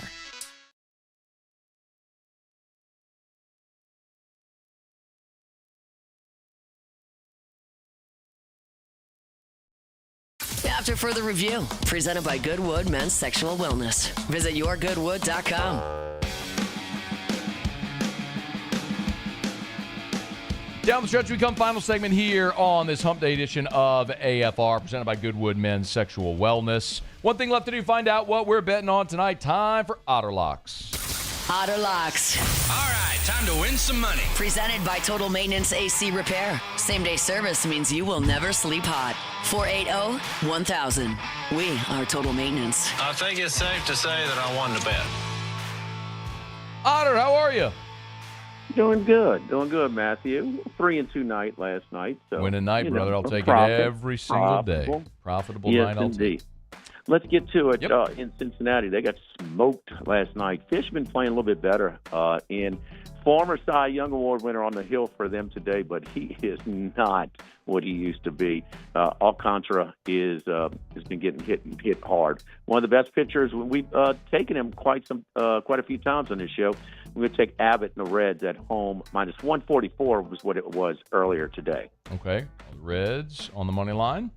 Seattle against the Yankees. The Yankees put it on them last night after the rain delay. But first-timer here, not sure about that against the Seattle team. We're going to take the Mariners plus 128 against the Yankees. All right. Seattle. And then I know it's just a throw-in, but Boston, I mean, it's crazy. But we'll throw it in a parlay. Lucas Giolito had a rough start earlier this year, but man, he has really been pitching well. He put it on the Nationals over the 4th of July, and now we're going to go back at him again against the worst team and in their worst pitching, since I tell you. So, but we got to hook him up with something. We're going to go back to San Diego. 1-0 last night victory for the Padres at home in Petco. We hook him up. It was plus 111 was what it paid when we put it out on the website. All right. So we got the Reds on the money line, Seattle on the money line, and a Red Sox Padres money line parlay. Where are you tomorrow, Otter? We're at the original walk-ons, myself, Rohan Davey, and Max Gotro. We're going to be watching the first round. That starts late tonight. And then we got Paul Stone from Big 12 Media Days in Texas, and hockey picks from Carlucci. Hockey's over. All right, Otter, we appreciate it. Good luck. We'll do it tomorrow.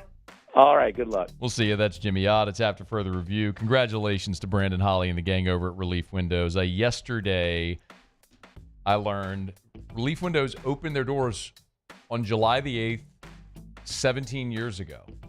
So I'll never forget it again. July 8th is my birthday. So July 8th, Relief Windows and AFR, me.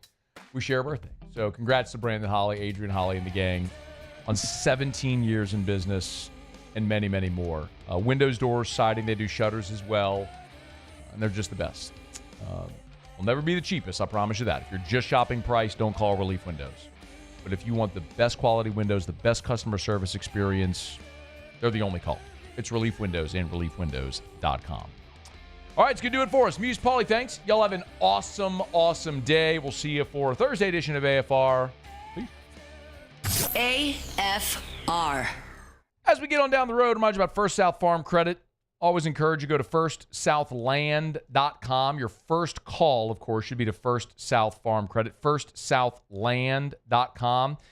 That's the website. Of course, summer, this is the best time to prep those summer food plots. So if you want to buy that hunting property, you want to bring in the deer now, you want to build your deer stands now, you don't want to do it right before hunting season. So now is the time to call our friends at First South Farm Credit. It's not just agriculture. Of course, a ton of their business is agriculture. People need 1,000 acres for farming, whatever it may be. But it's so much more. Maybe you live in New Orleans. You want to move to the North Shore, have the city work life, but have the rural home life there.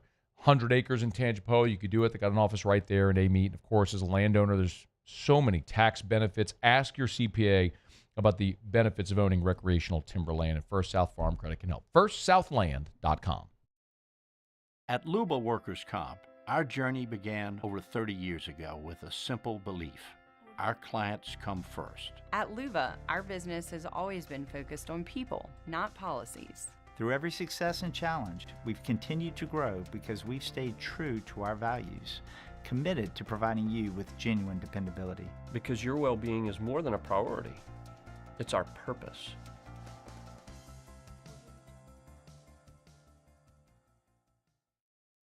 At Bayou Automotive, we believe in a sales process that puts you first. We want you to experience an easy purchase with clear pricing and great service. Let Bayou Ford and Bayou Chrysler Dodge Jeep Ram be your trusted partners in finding your perfect vehicle. The crew at Bayou Automotive is going to do right by you. With bold leadership and a growing population, Louisiana is rewarding excellence, attracting high-value companies, and fueling opportunity. Louisiana is winning now, and the sky is the limit. With every region and industry growing across a beautiful state that's more than a culture, it's a community with a quality of life that's more than satisfying. It's sustainable because the Louisiana you thought you knew is better than ever now. Come home, Louisiana. Flight by Yingling is raising the bar by crafting the next generation of light beer. With only 2.6 carbs and 95 calories, this is premium refreshment 6 generations in the making. Flight by Yingling. Raise the bar. Parish Construction and Roofing. This is Coach Kim Mulkey. Go to parishbuilt.com for all of your roofing needs. From your hometown, parishbuilt.com.